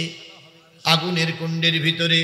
ইব্রাহিম আলাইহিস সালাম বড় কষ্ট পেয়ে দোয়া করে, আল্লাহ নমরুদ আমার বিরুদ্ধে চলে যেতে পারে, জাতি আমার বিরুদ্ধে চলে যেতে পারে, কিন্তু আমার বাবা আমার বিরুদ্ধে চলে যাবে, এটা কখনো মেনে নেওয়া যায় না। সেদিন ইব্রাহিম আলাইহিস সালামের হাতে বাঁধা, পায়ে বাঁধা, কোমরে দড়ি কিসের জন্য? কার কথা বলার জন্য? আজকে আয়না ঘর নামক একটা কঠিন ঘর আমার দেশে ছিল। কথা বলেন ঠিক না ঠিক? কত বড় নিষ্ঠুর হতে পারলেন, কত বড় নির্দয় হতে পারলেন, কত বড় জালেম হতে পারলেন। ওই ঘরে একটা টকবগে যুবককে নিয়ে গেল, চোখ বাঁধা, হাত বাঁধা, পা বাঁধা, গালের ভিতরে কাপড় দিয়ে টেপ দিয়ে মুখটা বন্ধ করা। ওই ছেলেটারে অন্ধকার ঘরের ভিতরে ফেলাই রেখে আসলো।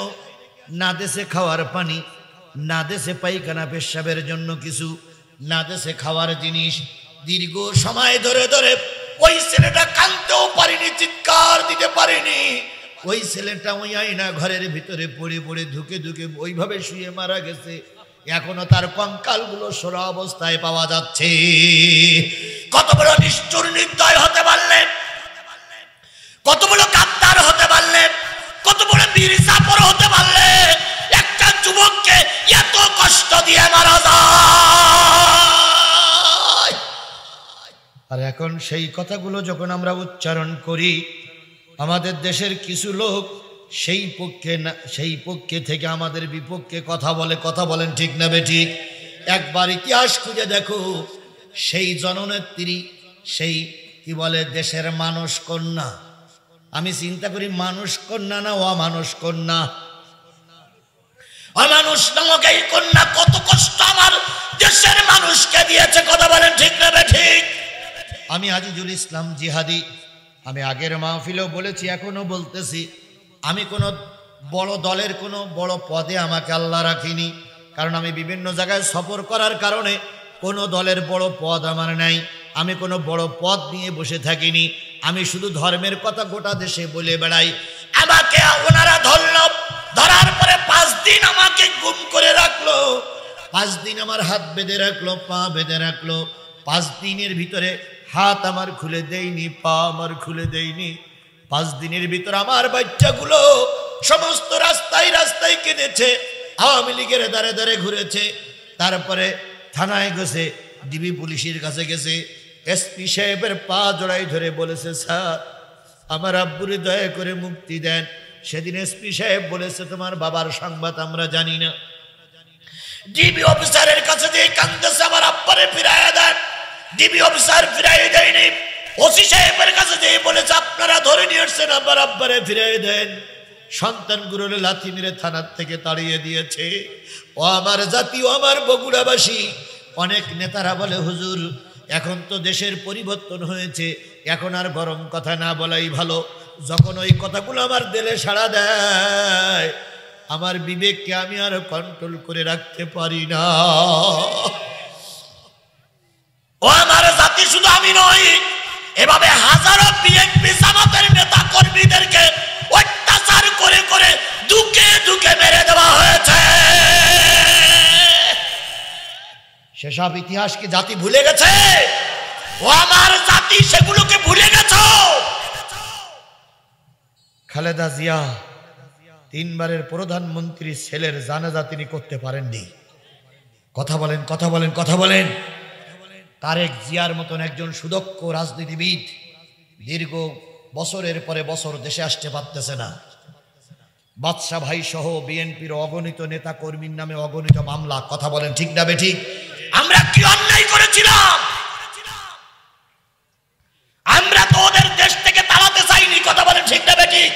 বিএনপি এখানে বসে আছে, জামাত বসে আছে, স্পষ্ট করে বলুক তো, আমরা কি ওদের তাড়াতে চেয়েছিলাম? ওরা দেশ থেকে বেরিয়ে যাক, এটা আমরা চাইনি। আমরা চাইছিলাম সুষ্ঠু একটা নির্বাচন, জনগণ ভোট দেখ, যারে খুশি তারে দেখ, যে পার্টি ক্ষমতায় যাবে আমরা তাকে স্যালুট জানাবো। কথা বলেন, কথা বলেন, কথা বলেন। আমরা তো এটাই চাইছিলাম, কিন্তু তা না দিয়ে খেলা হবে খেলা হবে বলে ওনারা একলাই খেলা করেছে, আমাদের ময়দানে নামতেই দেননি। আবার ভোটের পরে এসে মঞ্চে দাঁড়িয়ে বলেছেন, এবারের ভোটের মতন সুষ্ঠু নির্বাচন জাতি আর কখনো দেখিনি।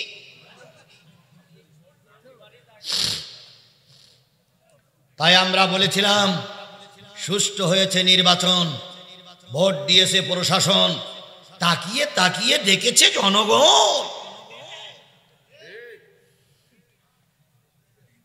এই জন্য অনেক সময় কষ্ট হয়, আপনাদের কথাগুলো শুনলে কষ্ট হয়, কিন্তু আমি কথাগুলো বলতে হয়, অনেক সময় না বলে চুপচাপ থাকা যায়।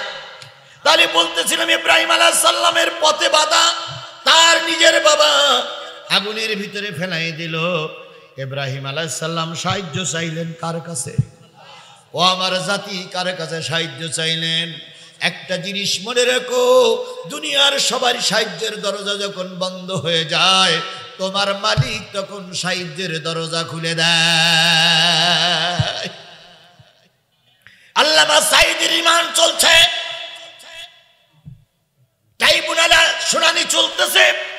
ট্রাইব্যুনালের কাগজে লেখা আছে, কেসের রেজারে লেখা আছে 60 বছরের থেকে শুরু করে 12 বছরের পর্যন্ত মেয়েদের আল্লামা সাঈদী ধর্ষণ করেছে। ও আমার জাতি, মানুষ আর কত নিচে নামবে? মানুষ বিহাইন আর কত নিচে নামতে পারে? আল্লামা সাঈদীর কোর্টে যারা হচ্ছে দুই পক্ষের উকিল, সরকার পক্ষের উকিল, পিছনে কথা না বলি, সরকার পক্ষের উকিল বলতেছে, হুজুর আর যেটি লেখা আছে 60 বছরের বয়স থেকে শুরু করে 12 বছরের নারীদের আপনি ধর্ষণ করেছেন, আপনি হিন্দু নারীদের ধর্ষণ করেছেন। আচ্ছা হুজুর বলেন তো, 60 বছরের একটা বুড়ি যখন ধর্ষণ করেছিলেন তখন আপনার কেমন অনুভূতি হয়েছিল? একটা হিন্দু ভাই যখন মেয়েটার বিয়ে করে বাড়ি নিয়ে যাচ্ছে বাসর করবে বলে শুনেছি, আপনি তাদের কাছ থেকে ছিনাই আপনার হুজরাখানায় নিয়ে তাদের সঙ্গে ধর্ষণ করেছেন, সেদিনটা কেমন ছিল?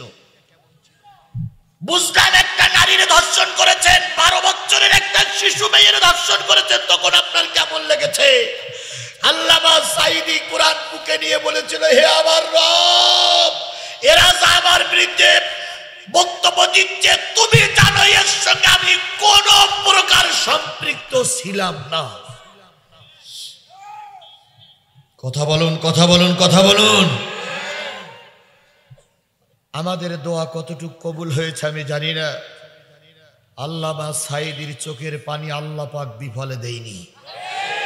যাদের হৃদয় আছে আল্লাহর ভয়, তারা কভু পথ ভুলে যায় না, তারা কভু পথ ভুলে যায় না। আল্লাহর প্রেম ছাড়া এই দুনিয়ায় কারো কাছে কোনো কিছু চায় না। রাতের আধারে যারা সিজদাতে রয়, দু চোখের অশ্রুতে নদী যেন বয়, ছলনার হাত চানি যতই আসুক, ছলনার হাত চানি যতই আসুক, পিছনে ফিরেও তাকায় না। যাদের হৃদয় আছে আল্লাহর ভয়, তারা কভু পথ ভুলে যায় না। সেদিন তিনি দোয়াটা করেছিলেন কার কাছে? দুনিয়ার কারোর চোখের পানি কবুল হয়েছে কিনা আমি জানি না।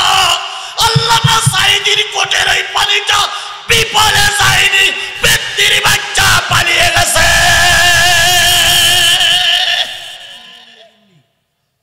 এখন একটা সুসংবাদ শোনেন, আমার দেশের আদালতে, আমার দেশের আদালতে, আমার দেশের আদালতে ট্রাইব্যুনালে তাদের নামে মামলা হয়েছে। সরকার বাহাদুর বর্তমান যারা আছে তারা বলেছে অনতিবিলম্বে ভারতের থেকে শেখ হাসিনা সহ কাদের, কি কাদের, কাউয়া কাদের, কাউয়া কাদের সহ সবাইকে দেশে আনতে হবে, আর সবার এই দেশে বিচারের সম্মুখীন করা লাগবে। কাউয়া কাদেরের খেলা হবে, এ শব্দটা আর কেউ বলে না। কথা বলেন ঠিক না বেঠিক? প্রায় বলতেন খেলা হবে, খেলা হবে। আসো আমরা খেলি, আসো আমরা খেলি। অতীতেও আমরা খেলতে চেয়েছিলাম, আমাদের খেলতে দেওয়া হয়নি। আমরা এখন আপনাদের খেলতে দেব না তা না, আসুন আমরা ময়দানে খেলি, দেখি তোমার বাহুতে কতটুক জোর আছে আর আমার বাহুতে কতটুক জোর আছে।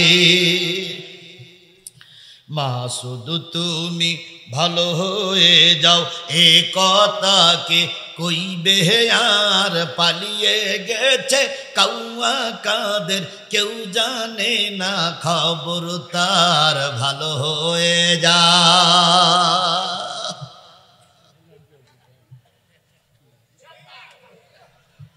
ফকরুল সাহেব আপনার বাসায় কাউয়া কাদের গেছেননি, ঠাকুর গায়ের বাসায় আপনি থাকতে তারে দেশেননি।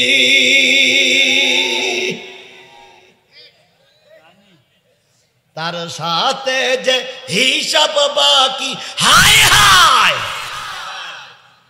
তার সাথে যে হিসাব বাকি আছে কোটি জনতার, পালিয়ে গেছে কাউয়া কাদের, কেউ জানে না। কথা বলেন, কথা বলেন, কথা বলেন। আমার বাদশা ভাই মঞ্চে, জামাতের আমিরও মঞ্চে ছিলেন, জেলা জামাতের আমিরও আসার কথা ছিল। সবাই আমরা বলতেছি ধৈর্য ধরো, ধৈর্য ধরো, ধৈর্য ধরো। কথা বলেন ঠিক না ঠিক? এখন মুসলমান হওয়ার জন্য আসতেছে আপনার কাছে, মুসলমান অলরেডি বাঘোপাড়া পার হয়েছে। তো বাঘোপাড়া পার হয়েছে, হিন্দু মুসলমান ও কি কোটাতে মুসলমান হয়েছে?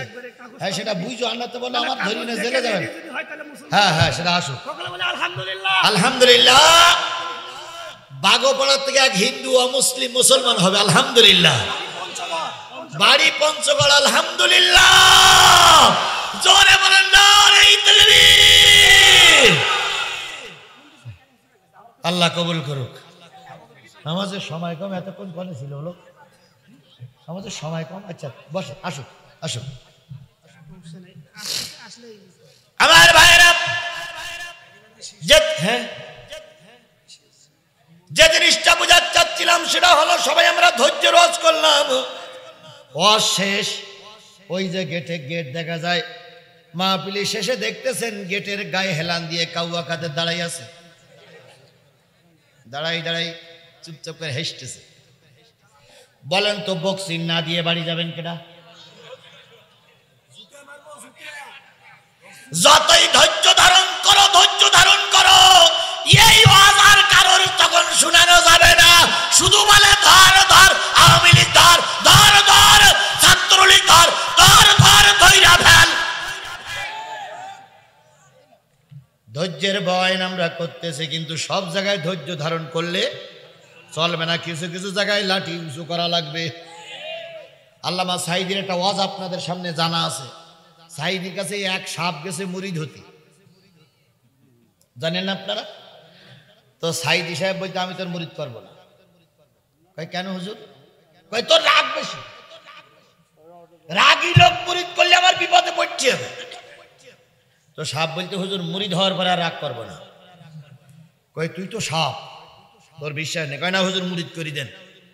মুরিদ করে দেওয়ার পরে সাপ প্রতিজ্ঞাবদ্ধ, আর কি করবে না, রাগ করবে না। এখন সাপ এলাকা থেকে জঙ্গলে গেছে, ধানের ভিতরে যেয়ে সাপ থাকে আর বাড়ির দিকে আসে না। যদি কারো দেখি বলে কামড় দেয় তাহলে আমার মুরিদ গিরি চলে যাবে। হঠাৎ করে এক লোক মাঠে ধান কেটে বোঝা বেঁধে বাড়ি নিয়ে আসবে, দড়ি পাচ্ছে না। যেই দেখে রাস্তার পরে আইলির পরে এক দড়ি পড়িয়ে আসে। তো চিন্তা করতে এইটারে বান্ধি, কারণ ওইটার নিয়ে বেঁধতেছে। তখন সাপ তখন বলতে আল্লাহ কেন যে মুরিদ হয়ে গেলাম, তুই এর সামনে যদি একবার ফোস করে ওটা মতো সব কিছু ফেলাই দিই তোর মৃত্যু, কিন্তু মুরিদ হই তো মহা বিপদে পড়িস। তো সাপ বেঁধে নিয়ে, ধান বেঁধে নিয়ে বাড়ি আসার পরে তো কাজ মিটে গেছে। এবার সাপটারে দূর করে ফেলাই দিয়েছে, দূরে ফেলাই দেওয়ার পর সাপ 2-3 দিন একটু রেস্ট নিয়ে এবার ঘাড় বেঁকা, ঠ্যাঙের অর্ধেক নেই। পীর সাহেব হুজুরের বাড়ি যেয়ে বলতে হুজুর যে সবক দেশের, আমার এখন মরা ছাড়ার বিকল্প রাস্তা নেই। হুজুর বলতে হইয়েছটা কি? তাই সাপ সব ঘটনা খুলে বলার পরে হুজুর বলতেছে, এই সাপের বাচ্চা সাপ, তোর আমি কামড়াতে নিষেধ করেছি, কিন্তু ফোঁস করতে তার নিষেধ করিনি। তুই একবার একটু ফোঁস করে উঠলি না কেন? ওই 14 গোষ্ঠীরা পালাই চলে যেত। আমরা জানি আমরা প্রতিশোধে বিশ্বাসী নই, আমরা রক্তপাতে বিশ্বাসী নই। কথা বলেন ঠিক না ঠিক? তবে আমরা একটু ফোঁস না করলে ওরা সুযোগ পেয়ে বসবে। এই জন্য মাঝে মাঝে আমাদের দলের নেতাদের একটু ফোঁস করুক। আল্লাহ আমাদের বোঝার তৌফিক দান করুক। আমার ভাইয়েরা, ইব্রাহিম খলিলুল্লাহ কিসের ভিতরে? আগুনের ভিতরে পড়তেছে। বাবা ওই মঞ্চে বসে বসে দেখতেছে ইব্রাহিম খলিলুল্লাহর হাত বাঁধা, পা বাঁধা, কোমরে দড়ি বাঁধা। ইব্রাহিম খলিলুল্লাহ নড়াচড়া করতে পারে না। ইব্রাহিম খলিলুল্লাহ আল্লাহর কাছে দোয়া করলেন, হাতের বাঁধন খুলে গেল, পার বাঁধন খুলে গেল। ইব্রাহিম আলাইহিস সালাম ওই অগ্নিকুণ্ডের ভিতরে ঘুরে ঘুরে বেড়ায়। এবার নমরুদ ডাক দিয়ে বলে, ইব্রাহিম ও আগুন তোর কি হলো? কেন ইব্রাহিমকে জ্বালাস না? তোর ক্ষমতা কি কম হয়ে গেছে নাকি? ইব্রাহিম আলাইহিস সালামের আগুন থেকে জবাব আসলো, ক্ষমতা কম কি বেশি একটু ঢুকে দেখ। ক্ষমতা কম কি বেশি একটু ঢুকে দেখ। কি কায়দায় সাইজ করি? আমার আলোচনার বিষয় হলো সেদিন ইব্রাহিমের কাছে জাতি বাধা হোক, সরকার বাধা হোক, বাপ বাধা হোক, এটা ইব্রাহিম মেনে নিতে পারেন নাই। ইব্রাহিম আলাইহিস সালাম পরে আগুনের থেকে বেরিয়ে দেশ থেকে চলে গেলেন। তাহলে আজও দেখা যায় ধর্মের কাজে কিছু বাবা বাধা হয়ে যায়। আল্লাহ রাব্বুল আলামিন বলতেছে, শোনো, তোমাদের ধর্মের কাজে তোমার বাপ বাধা হতে পারে, আবনাউকুম তোমাদের সন্তান বাধা হতে পারে, ইখওয়ানুকুম তোমাদের ভাইরা বাধা হতে পারে, আজওয়াজুকুম তোমাদের স্ত্রীরা বাধা হতে পারে, আশিরাতুকুম জেনে নিও তোমাদের দল বা গোত্র বা সমাজ তোমাদের ধর্মের কাজে বাধা হতে পারে। যা হয়েছিল তৎকালীন সরকারের দল, জোরে বলেন ঠিক না বেঠিক, যাত্রা গান করতে যেয়ে একটুও বাধার সম্মুখীন হওয়া লাগে নাই, পুতুল নাচের কাজে বাধার সম্মুখীন হওয়া লাগে নাই। যত বাধা হয়েছে ধর্মের কথা বলতে গিয়ে। এই জন্য দেখা যায় মামুনুল হকের কাজে ওরা বাধা ছিল, কথা বলেন ঠিক না বেঠিক। আমির হামজারে ওরা জেলখানার ভিতরে ভরে রাখলো। আজও ওই জাতি কিছু কিছু আছে যারা ইসকনের পিছনে সহযোগিতা করে ইসকনকে সামনে দিয়ে ওরা খেলা করতে চাচ্ছে। জেনে নিও আমার জাতি, জেনে নিয়ে এখানে হিন্দু ভাইরা যদি থাকেন, জেনে নিয়েন এখানে বিএনপি আওয়ামী লীগের ভাইরা যদি থাকেন, ইসকন মানে হলো ছাত্রলীগ। কয়েকদিন আগে রিক্সা লীগ হয়ে ওরা রাস্তায় নেমেছিল, ওরা রিক্সা চালক এই হিসেবে ওরা রাস্তায় নামলো। এর ভিতরে এই ছাত্রলীগ আর আওয়ামী লীগের আত্মগোপন করা জাতি এর ভিতরে ছিল, কথা বলেন ঠিক না বেঠিক। এই জন্য জাতির সচেতন হতে হবে। জাতি আর যদি আরেকটা বার ভুল করে এদেশে গণতন্ত্র আনা খুবই কষ্ট হয়ে যাবে। বলুন তো আজকে বিএনপির ভাইরা যারা আছেন, জামাতের ভাইরা যারা আছেন, আল্লাহ না করুক, আল্লাহ না করুক, আল্লাহ না করুক, এক সপ্তাহের ভিতরে আওয়ামী লীগ যদি আবার ক্ষমতায় আসে, তাহলে কাটাকাটিটা আগের চেয়ে বেশি হবে না কম হবে? এই মুসলমান কথা বলেন, বেশি হবে না কম হবে? কোন দল ক্ষমতায় গেল, কোন দল সরকার গঠন করলো, এটা আমাদের দেখার বিষয় নয়। আমাদের দেখার বিষয় এদেশে যেন গণতন্ত্র প্রতিষ্ঠিত থাকে। জামাত যদি ক্ষমতায় যায় স্যালুট জানাবো, বিএনপি যদি ক্ষমতায় যায় মারহাবা দিয়ে বুকের ভিতরে জড়াই ধরে স্যালুট জানাবো, কথা বলেন ঠিক না বেঠিক। কারণ বিএনপি আর জামাত বিগত 15টা বছর সবচাইতে বেশি ক্ষতিগ্রস্ত। সুতরাং দুই দলের অংশগ্রহণের মাধ্যমে আল্লাহ এদেশে একটা নতুন সরকার গঠন করে দিক। এবার আসুন, আল্লাহর নবীর ধর্মের কাজে বাধা হয়েছিল আবু লাহাব। আবু লাহাব রসুলের কোন চাচা? হ্যাঁ, কোন দিক হোক ভাই, একটু খেয়াল করেন, হয়ে গেছে। আমি শুধু আপনাদের জন্য অপেক্ষা করছি, অমুসলিম একজন মুসলমান হবে, তার চেহারাটা দেখে যাবেন না ভাই। আমরা সেই জন্য অপেক্ষা করতেছি। খেয়াল করো তো, আর 80 দিন খেয়াল করো তো কত দূর আসলো। আধা ঘন্টা লাগবে এখনো।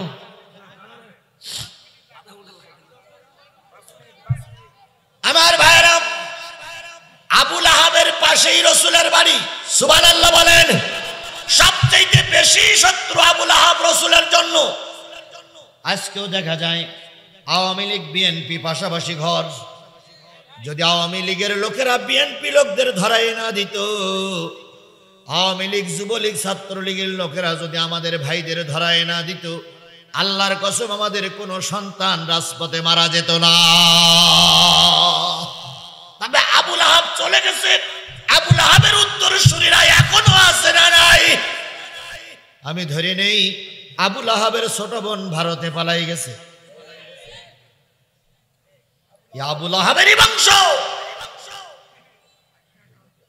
বেড়াই নাকে কানতেন, আমার বাবা নাই, আমার 14 গোষ্ঠী। এর এই শয়তানি কান্দার ভিতরেই শয়তানি ছিল, কথা বলেন ঠিক না বেঠিক। নির্বাচনের সময় আসলি আর মানুষের ভোট চাওয়ার জন্য কোনো পথ পেত না, মনে হয় শস্যের তেল কি বলে নিয়ে আসছে, চোখে দেওয়া, ওদিক যাওয়ার দরকার নেই। মদখোর কি সুদখোর সবাই আমরা জানি, কথা বলেন, কথা বলেন। শেখ হাসিনার গণভবন দখল হলো, দখল হওয়ার পরে সব পাওয়া গেল, কোরআন শরীফ পাওয়া গেল না। আবার মদের বোতল পাওয়া গেল। আর একটা জিনিস পাওয়া গেছিল, ওটা পরে শুনে নিয়েন আপনারা। 80 বছরের একটা বুড়ি, 80 বছরের ডাউন মহিলা, তার বাড়ি যদি এই জিনিস পাওয়া যায়, তাহলে ওই বৈজ্ঞানিক কার সঙ্গে বিয়ে হয়েছিল? ওয়াজেদ সাহেবের সঙ্গে যখন ছিল, তখন কোন জ্বালান যে জ্বালাইয়েছে ওর আল্লাহই ভালো জানে। এখন যদি ওয়াজেদ সাহেবের ডেকে আনা যায়, তাহলে বোঝা যেত যে কোন সিজির সিস। 80 বছরের বুড়ির ঘরে যদি এইসব আবল তাবল জিনিস পাওয়া যায়, তাহলে কিভাবে জীবন যাপন করেছে। আর প্রায় বলতেন নেতারা, আমাদের নেত্রী তাহাজ্জুদ পড়ে। তাহাজ্জুদ তোমাদের পিন্ডির ভিতরে তাহাজ্জুদ। এ জীবনে 5 ওয়াক্ত নামাজ পড়তে কিনা আমার সন্দেহ লাগে। কথা বলে ঠিক না বেটি? যে ব্যক্তি নামাজি, সে ব্যক্তি পরের মায়ের কোল খালি করতে পারে না। যে ব্যক্তি নামাজি, সে কোরআনের মাহফিল বন্ধ করতে পারে না। আল্লাহ আমাদের বুঝ দিক, ধর্মের পথে, ইসলামের পথে, গণতন্ত্রের পথে ফিরে আসার তৌফিক দান করুক। আমার কিন্তু একটাই দাবি, সকল আলোচনার মূল দাবি হলো দেশে কোনো ফিতনা অশান্তি বাঁধানো যাবে না। ভারত কিন্তু চাচ্ছে অশান্তি বাঁধিয়ে দেশটার অরাজকতার দিকে ঠেলে দিয়ে ওদেরকে আবার প্রতিষ্ঠিত করবে। আমরা আর প্রতিষ্ঠিত হতে দেব না। আমার ভাইয়ের আবুল আহাব রাসূলের একবার ঘরের বসে ঘর, এত সম্পর্ক। আবুল আহাবের 2 ছেলের সঙ্গে নবীজির 2 মেয়ে বিয়ে দিয়েছে। বিয়ে দেওয়ার পরে আল্লাহর নবী যখন কালেমার দাওয়াত দিতে শুরু করলেন, আবুল আহাবের প্রথম বক্তব্য ছিল 2 মেয়েরে তালাক দাও। 2 মেয়েরে কি দাও? তালাক দাও। আল্লাহর নবীর ঘরে যখন 2 তালাক প্রাপ্ত মেয়ে হাজির, নবীজি কাঁদতেছে, আল্লাহ দেশের অবস্থা ভালো না, অর্থনৈতিক অবস্থা আমার বড় খারাপ। এখন যদি তালাক প্রাপ্ত নারী আমার ঘরের ভিতরে ওঠে, আমি কি করে সামাল দেব? নবীজি যখন কাঁদতেছে, তখন 2 ছেলে নবীজির ঘরের পাশে যে গেল, যে নবীজির গলা ধাক্কা দিচ্ছে, নবীজির বুকে থুতু দিচ্ছে, নবীজিকে অপমান করতেছে আর বলতেছে, তুমি নাকি আমার বাবার নামে বদদোয়াপূর্ণ একটা সূরা নাজিল করতে বলেছো আল্লাহরে। তাই আল্লাহ সূরা নাজিল করেছে সূরা লাহাব, আমার বাবার জন্য বদদোয়ার সূরা। সুতরাং তোমাকে আমরা না মেরে ঘরে ফিরে যাব না। নবীকে মানে, নবীর মুখে থুতু দেয়, নবীকে গলা ধাক্কা দেয়। এক পর্যায়ে নবীজি দোয়া করলেন, আল্লাহ যারা আমাকে মেরে আহত করলো, তাদেরকে হিংস্র জন্তু দিয়ে শেষ করে দেয়। নবীর দোয়া কি ফিরে আসতে পারে? জোরে বলেন, ফিরে আসতে পারে? মামুনুল হক আর আমির হামজা একই জায়গায় ছিলেন। কি কষ্টে তাদের দিনগুলো পার হয়েছে। এরা যে দোয়া করেছে, প্রতিটা দোয়া কাজে লেগেছে। কথা বলেন ঠিক না বেঠিক? আল্লামা সাইদি যে দোয়া করেছে, প্রতিটা দোয়া কাজে লেগেছে। এখন শাম কান্না কান্দ। সেদিন ম্যাডাম জিয়ার একটা ছবি আমি দেখলাম, আগেও দেখেছি, আজ সেদিনও দেখলাম। ম্যাডাম জিয়াকে যখন ক্যান্টনমেন্টের বাড়ির থেকে বের করে দেয়, ডুকরে ডুকরে জাতির কাছে বিচার চেয়ে কেঁদেছিল। কথা বলেন, সেই কান্নার ছবিটা এখন ভাইরাল, সবার মোবাইলে কাঁধে কাঁধে আমরা দেখছি। সেদিন উনি জাতীয় সংসদে দাঁড়িয়ে বলেছিলেন, ম্যাডাম জিয়া কাঁদতেছে, আমরা বের করে দিতে চাইনি, উনি নিজে নিজে বেরিয়ে চলে আসছে। মিথ্যাবাদী আর কত রকম হতে পারে। সেদিন তাদের চোখের পানি আল্লাহ বৃথা দেয়নি। কথা বলেন ঠিক না ঠিক? এখন যখন 2 বোনই যখন বিমানে ওঠে, তখন বড়টা ছোটটা ধরে বলতেছে, এত কিছু করলাম, এখন আর এরাও মেনে নেবে না, হাট আমরা 2 জন বিদেশে চলে যাই। তোমরা যখন কাঁদতেছিলে, তোমাদের ওই কান্নাটা আমাদের অনেকের খারাপ লাগায়, স্বাভাবিক। কিন্তু অতীতের ইতিহাস খুঁজে দেখো, ম্যাডাম জিয়ার বাড়িতে তোমরা এই কারেন্টের লাইনে তার কেটে দিয়েছিলে কি? দেখেননি আপনারা? দেখেননি পিলারের পরে দাঁড়িয়ে তার কাটতে? দেখেননি আপনারা? সেদিন কিভাবে তোমরা তার কেটে দেয় একজন গণতান্ত্রিক দেশের সাবেক শহীদ প্রেসিডেন্ট জিয়াউর রহমানের স্ত্রী 3 বারের প্রধানমন্ত্রীর ঘরের কারেন্টের তার কাটার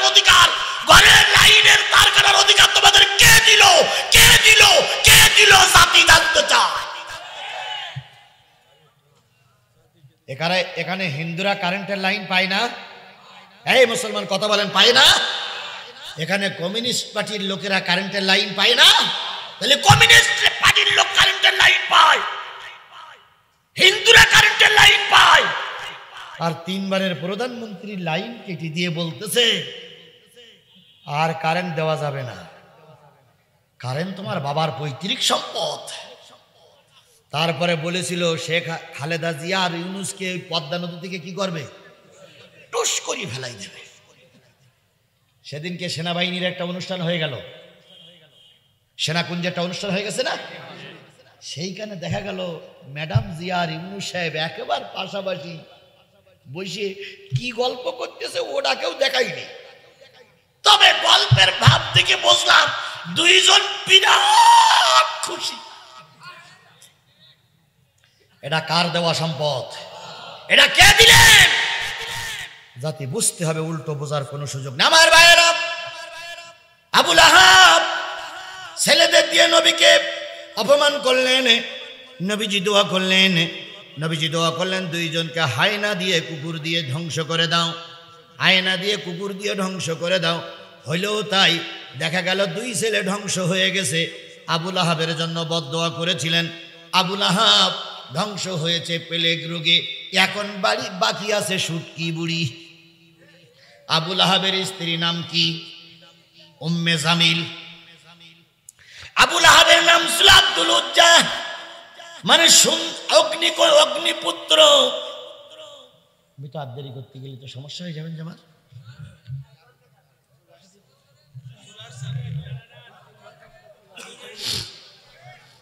রাশিদিন, আমার ভাইরা, আল্লাহ নবী সাল্লাল্লাহু আলাইহি সাল্লামের দোয়া সবটাই কাজে লেগেছে। কথা বলেন ঠিক না ঠিক? যে জিনিসটা বলছিলাম, উম্মে জামিল, এ যখন দেখলো আমার স্বামী চলে গেছে, এ যখন দেখলো আমার সন্তানেরা চলে গেছে, এ যখন দেখলো আমার পুত্ররা চলে গেছে, তখন ওর টার্গেট আমি যে কায়দায় হোক আমার স্বামী হত্যার প্রতিশোধ নেব, যে কায়দায় হোক সন্তান হত্যার প্রতিশোধ নেব। তাই তার টার্গেট ছিল নবীর গলায় ফাঁসি দিয়ে মারবে। কি দিয়ে মারবে? ফাঁসি দিয়ে মারবে। আল্লাহ নবী তখনও দেশে ঘোরাঘুরি করে।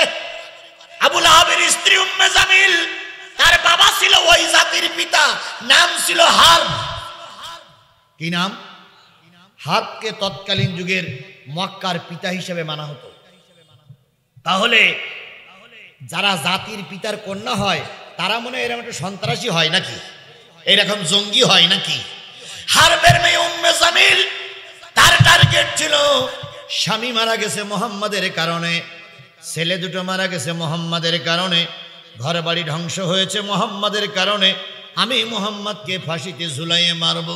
একটা ফাঁসি আবু লাহাবের স্ত্রী উম্মে জামিল হার্বের কন্যা তৈরি করলো। তৈরি করে পাহাড়ের উপরে বসে বসে এবার চিন্তা করে মুহাম্মদ যদি এই রাস্তা দিয়ে যায়, মুহাম্মাদের গলায় ফাঁসি দিয়ে দেব টান, চলে যাবে হিন্দুস্তান। এবার চিন্তা করলো কিভাবে নবীকে ফাঁসিতে ঝুলাই মারা যায়। খেজুরের ছাল আর খেজুরের রশি দিয়ে, খেজুরের পাতা দিয়ে, খেজুরের ছাল দিয়ে একটা ফাঁসি বানালো। উম্মে জামিল ওই হার্বের মেয়ে, ওই তৎকালীন প্রতিষ্ঠাতার মেয়ে একটা কি বলে ফাঁসি তৈরি করলো। ফাঁসি তৈরি করে নবীকে ফেলে মারবে, তাই পাহাড়ের পাদদেশে 2 পা ঝুলাইয়া এবার ওই রশিটা নিয়ে টানাটানি করে আর বলে, মুহাম্মদ যদি এই পাশ দিয়ে আসে, মুহাম্মদ যদি এই পথ দিয়ে যায়, মুহাম্মদ যদি এই পথ দিয়ে যায়, মুহাম্মদ যদি এই রাস্তা দিয়ে যায়, মুহাম্মাদের গলায় আমি ফাঁস লাগাই দেব। এই চিন্তা ভাবনা করে মুহাম্মদকে ফাঁসি দেওয়ার জন্য যখন পরিকল্পনা করতেছিল, উম্মে জামিল চিন্তা করলো মুহাম্মাদের গলায় তো ফাঁসি দেব, দেখি তা ফাঁসিটা আমার গলায় একটু ঢোকে কিনা, ফাঁসিটা দেখি তো আমার গলায় একটু ঢোকে কিনা। তাই ফাঁসিটা একটু ঢুকাইয়ে একটু খাটো করে, একটু লম্বা করে, একটু টাইট দেয়, আবার ভিতরে ঢুকায়, আবার বাইরে নিয়ে আসে, দেখে মোহাম্মদের গলায় ঢোকে কিনা। হঠাৎ করে দেখা গেল আল্লাহ বললেন আর সহ্য করা যায় না, নবীকে ফাঁসি দেওয়ার জন্য ফাঁসি তৈরি করেছে, নবীকে মারার জন্য ট্রাইব্যুনাল তৈরি করেছে, সাইদিকে মারার জন্য ট্রাইব্যুনাল তৈরি করেছে, নিজামীরে মারার জন্য ট্রাইব্যুনাল তৈরি করেছে। এই ট্রাইব্যুনালে ওর এই ফাঁসি কার্যকর করা লাগবে। কথায় বলে আল্লাহর মারি দুনিয়ার বাস। তো গলায় রশি দিয়ে খেজুর গাছের গোড়ায় আর এক মুখ বেঁধে রেখেছে। জিব্রাইলকে আল্লাহ বললেন যে পাহাড়টা একটু নাড়া দে। পাহাড় নাড়া দিল, ধাক্কা খেয়ে এই শয়তান বুড়ি, এই আবুল আহাবের স্ত্রী উম্মে জামিল, এই হারবের কন্যা, প্রতিষ্ঠাতা জাতির কন্যা, ঝুলে পড়ল নিচে। নিচে ঝুলে পড়ে এখন গলায় ফাঁস লেগে গেছে। জিব্বা বার করে আর কয়, ও আসমানের মালিক, ফাঁসি বানাইলাম কার জন্য আর ফাঁসি ঝুলল কার গলা। ফান্দে পড়িয়া বগা কান্দে রে। শেষ পর্যন্ত নিজের ফাঁসিতে নিজেই মারা গেল। কথা বলেন ঠিক না বে ঠিক? আজ আমরা দেখতেছি ট্রাইব্যুনাল বানাইছিল আওয়ামী লীগ, ট্রাইব্যুনাল বানাইছিল 14 দল। আমরা ডাক্তার ইউনূস সাহেবের কাছে বলতেছি এই ট্রাইব্যুনালের বিচার চালু রাখুন। এই ট্রাইব্যুনালের বিচারে ওদেরকেই বিচার করে ফাঁসির কাস্তে ঝুলানো লাগবে। ওই ট্রাইব্যুনালের একজন আইনজীবী সাইফুল ইসলাম আলিফ ভাইকে এই এসকনের লোকেরা পিটাইয়ে পিটাইয়ে মেরেছে। আমরা জাতি সবাই একমত, সাইফুল ইসলামের রক্ত বৃথা যেতে দেব না। সাইফুল ইসলামের রক্ত বাংলার জমিনে কথা বলবে। কথা বলেন ঠিক না ঠিক? আমরাও একমত, সাইফুলের রক্ত বৃথা যেতে দেব না। তাহলে ইসলামের পথে বাধা কয়টা? 8টা। তার ভিতরে গোত্র। এরপরে আল্লাহ রাব্বুল আলামিন বলতেছে শুধু গোত্র নয়, এরপরে আছে তোমাদের মাল যা তোমরা আয় করেছো, এরপরে আছে তোমাদের ব্যবসা যার ক্ষতি হবার জন্য তোমরা চিন্তা করছো ক্ষতি হবে, এরপরে আছে তোমাদের বাসস্থান যেটা তোমরা খুব মহব্বত করো। এই 8টা জিনিসের চাইতে যদি আহাব্বা ইলাইকুম মিনাল্লাহি রাসূলি, 8টা জিনিসের চাইতে আল্লাহ এবং রসুলের চাইতে 8টা জিনিস তোমাদের মহব্বতের বস্তু হয়, তাহলে আল্লাহর গজব আসা পর্যন্ত অপেক্ষা করো। সুতরাং আসসালামু আলাইকুম। ওয়ালাইকুম সালাম। জি ভাই, ভাই আমাকে এখানে একটা অমুসলিম মুসলমান হচ্ছে তো ভাই, 5 মিনিট দেরি হচ্ছে, আমি বেরোচ্ছি এক্ষুনি। এখন একটা অমুসলিম কালেমা পড়ে মুসলমান হওয়ার জন্য কেবল আসলো ভাই, আসতেছি ভাই, এই আমি এখনই বেরোবো ভাই। ভাই আমি আসতেছি ভাই, আসতেছি, কথা কম বলেন, আমি আসতেছি ইনশাল্লাহ। জি আমি সুমন রায়, আব্দুর রহমান পিতা রায় মাতা, লক্ষ্মীরহাট ডাকঘর, লক্ষ্মীরহাট থানা, দেবীগঞ্জ জেলা। আসো আসো তাড়াতাড়ি আসো।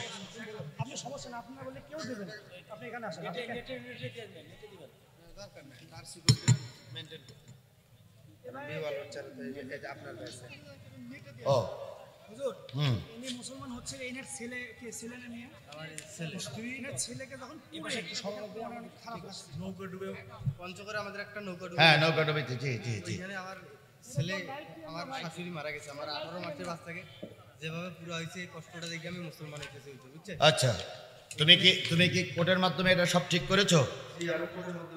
ঠিক করেছো। তোমার এখন কোনো শত্রু আছে বলে মনে হয়? মানে তুমি মুসলমান হয়েছে এর জন্য তোমার কোনো বিপক্ষের লোক আছে বলে মনে হয়? এখন তোমার বয়স কত? জি, 92-তে জন্ম, 1 জানুয়ারি। আল্লাহ এদের কবুল করুক। তাহলে আমরা সবাই মিলে, হুজুররা কই, যে হুজুর নিয়ে আসলেন সে হুজুর কই? জি, শুক্রিয়া, আলহামদুলিল্লাহ। হ্যাঁ হ্যাঁ, আচ্ছা দেখি, এই হুজুর কই, সে হুজুর যে হুজুর নিয়ে আসলেন, ভাই হুজুর আপনি এই পাশে আছেন, দাঁড়া, দুইজন, তুমি বলো লা ইলাহা, বলো লা ইলাহা ইলাহা ইল্লাল্লাহ হু মুহাম্মাদুর রাসূল উল্লাহ। আশহাদু আল লা ইলাহা ইল্লাল্লাহ হু ওয়াহদাহু লা শারীকা লাহু ওয়া আশহাদু আন্না মুহাম্মাদান আবদুহু ওয়া রাসূলুহু।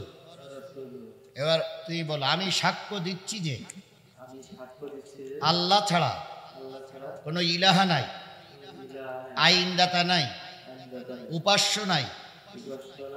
আমি আরো সাক্ষ্য দিচ্ছি মুহাম্মদ সাল্লাল্লাহু আলাইহি ওয়াসাল্লাম আল্লাহর প্রেরিত বান্দা এবং রসুল।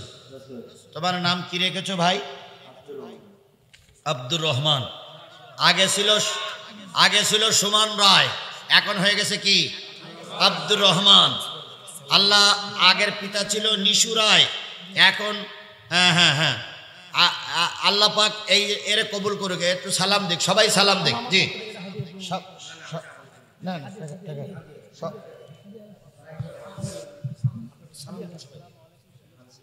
আমি লক্ষ জনতার মাঝে তাকে আমি বুকে টেনে নিচ্ছি, যেহেতু সে আজকের থেকে আমার ভাই। আজকের থেকে সে আমার ভাই।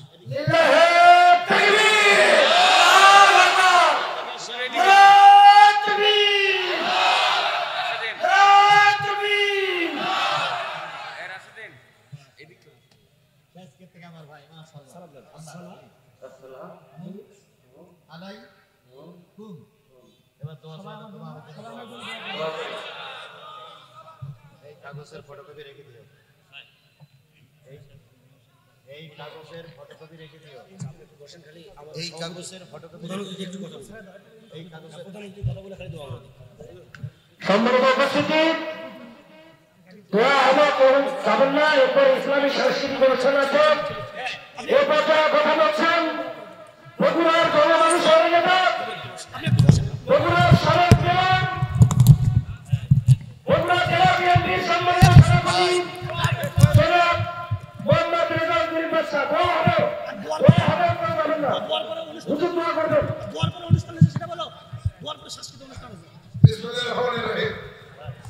আমার সম্মানিত শ্রদ্ধা উপস্থিতবৃন্দ, আসসালামু আলাইকুম। আমরা ইন্টারন্যাশনাল জাতি স্বার্থে বক্তব্য রেখেছেন, তারপরে আমার কোনো বক্তব্য প্রয়োজন নাই। আমি শুধু এটুকু বলতে চাই, আগস্ট বিপ্লবের পরে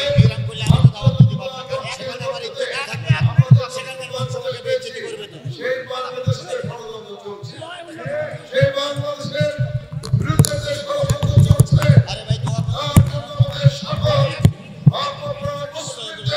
ঐক্যবদ্ধ হতে হবে। এবং এইবারে বলেছেন আল্লাহ করুন, যদি বিপর্যয় হয় এই বাংলাদেশে আর কোন ইসলাম থাকবে না, এই বাংলাদেশে এইভাবে ওয়াজ করা যাবে না, এটা ভারতের একটি অঙ্গরাজ্যে পরিণত হবে। সেই জন্য সকল দল ঐক্যবদ্ধ হতে হবে, সকল ধর্মবর্ণ মুসলিমদের ঐক্যবদ্ধ হতে হবে। আর আল্লাহ আজকে আমাকে এখানে জিহাদ হিসাবে এই কিছু কথা বলার সুযোগ করে দিয়েছেন, আপনাদের সামনে আসার সুযোগ করে দিয়েছেন। সেজন্য আল্লাহর কাছে লাখ লাখ শুকরিয়া আদায় করে আপনাদের সকলের সুস্বাস্থ্য দীর্ঘায়ু কামনা করে আমি বক্তব্য শুরু করছি। আসসালামু আলাইকুম ওয়া রাহমাতুল্লাহ।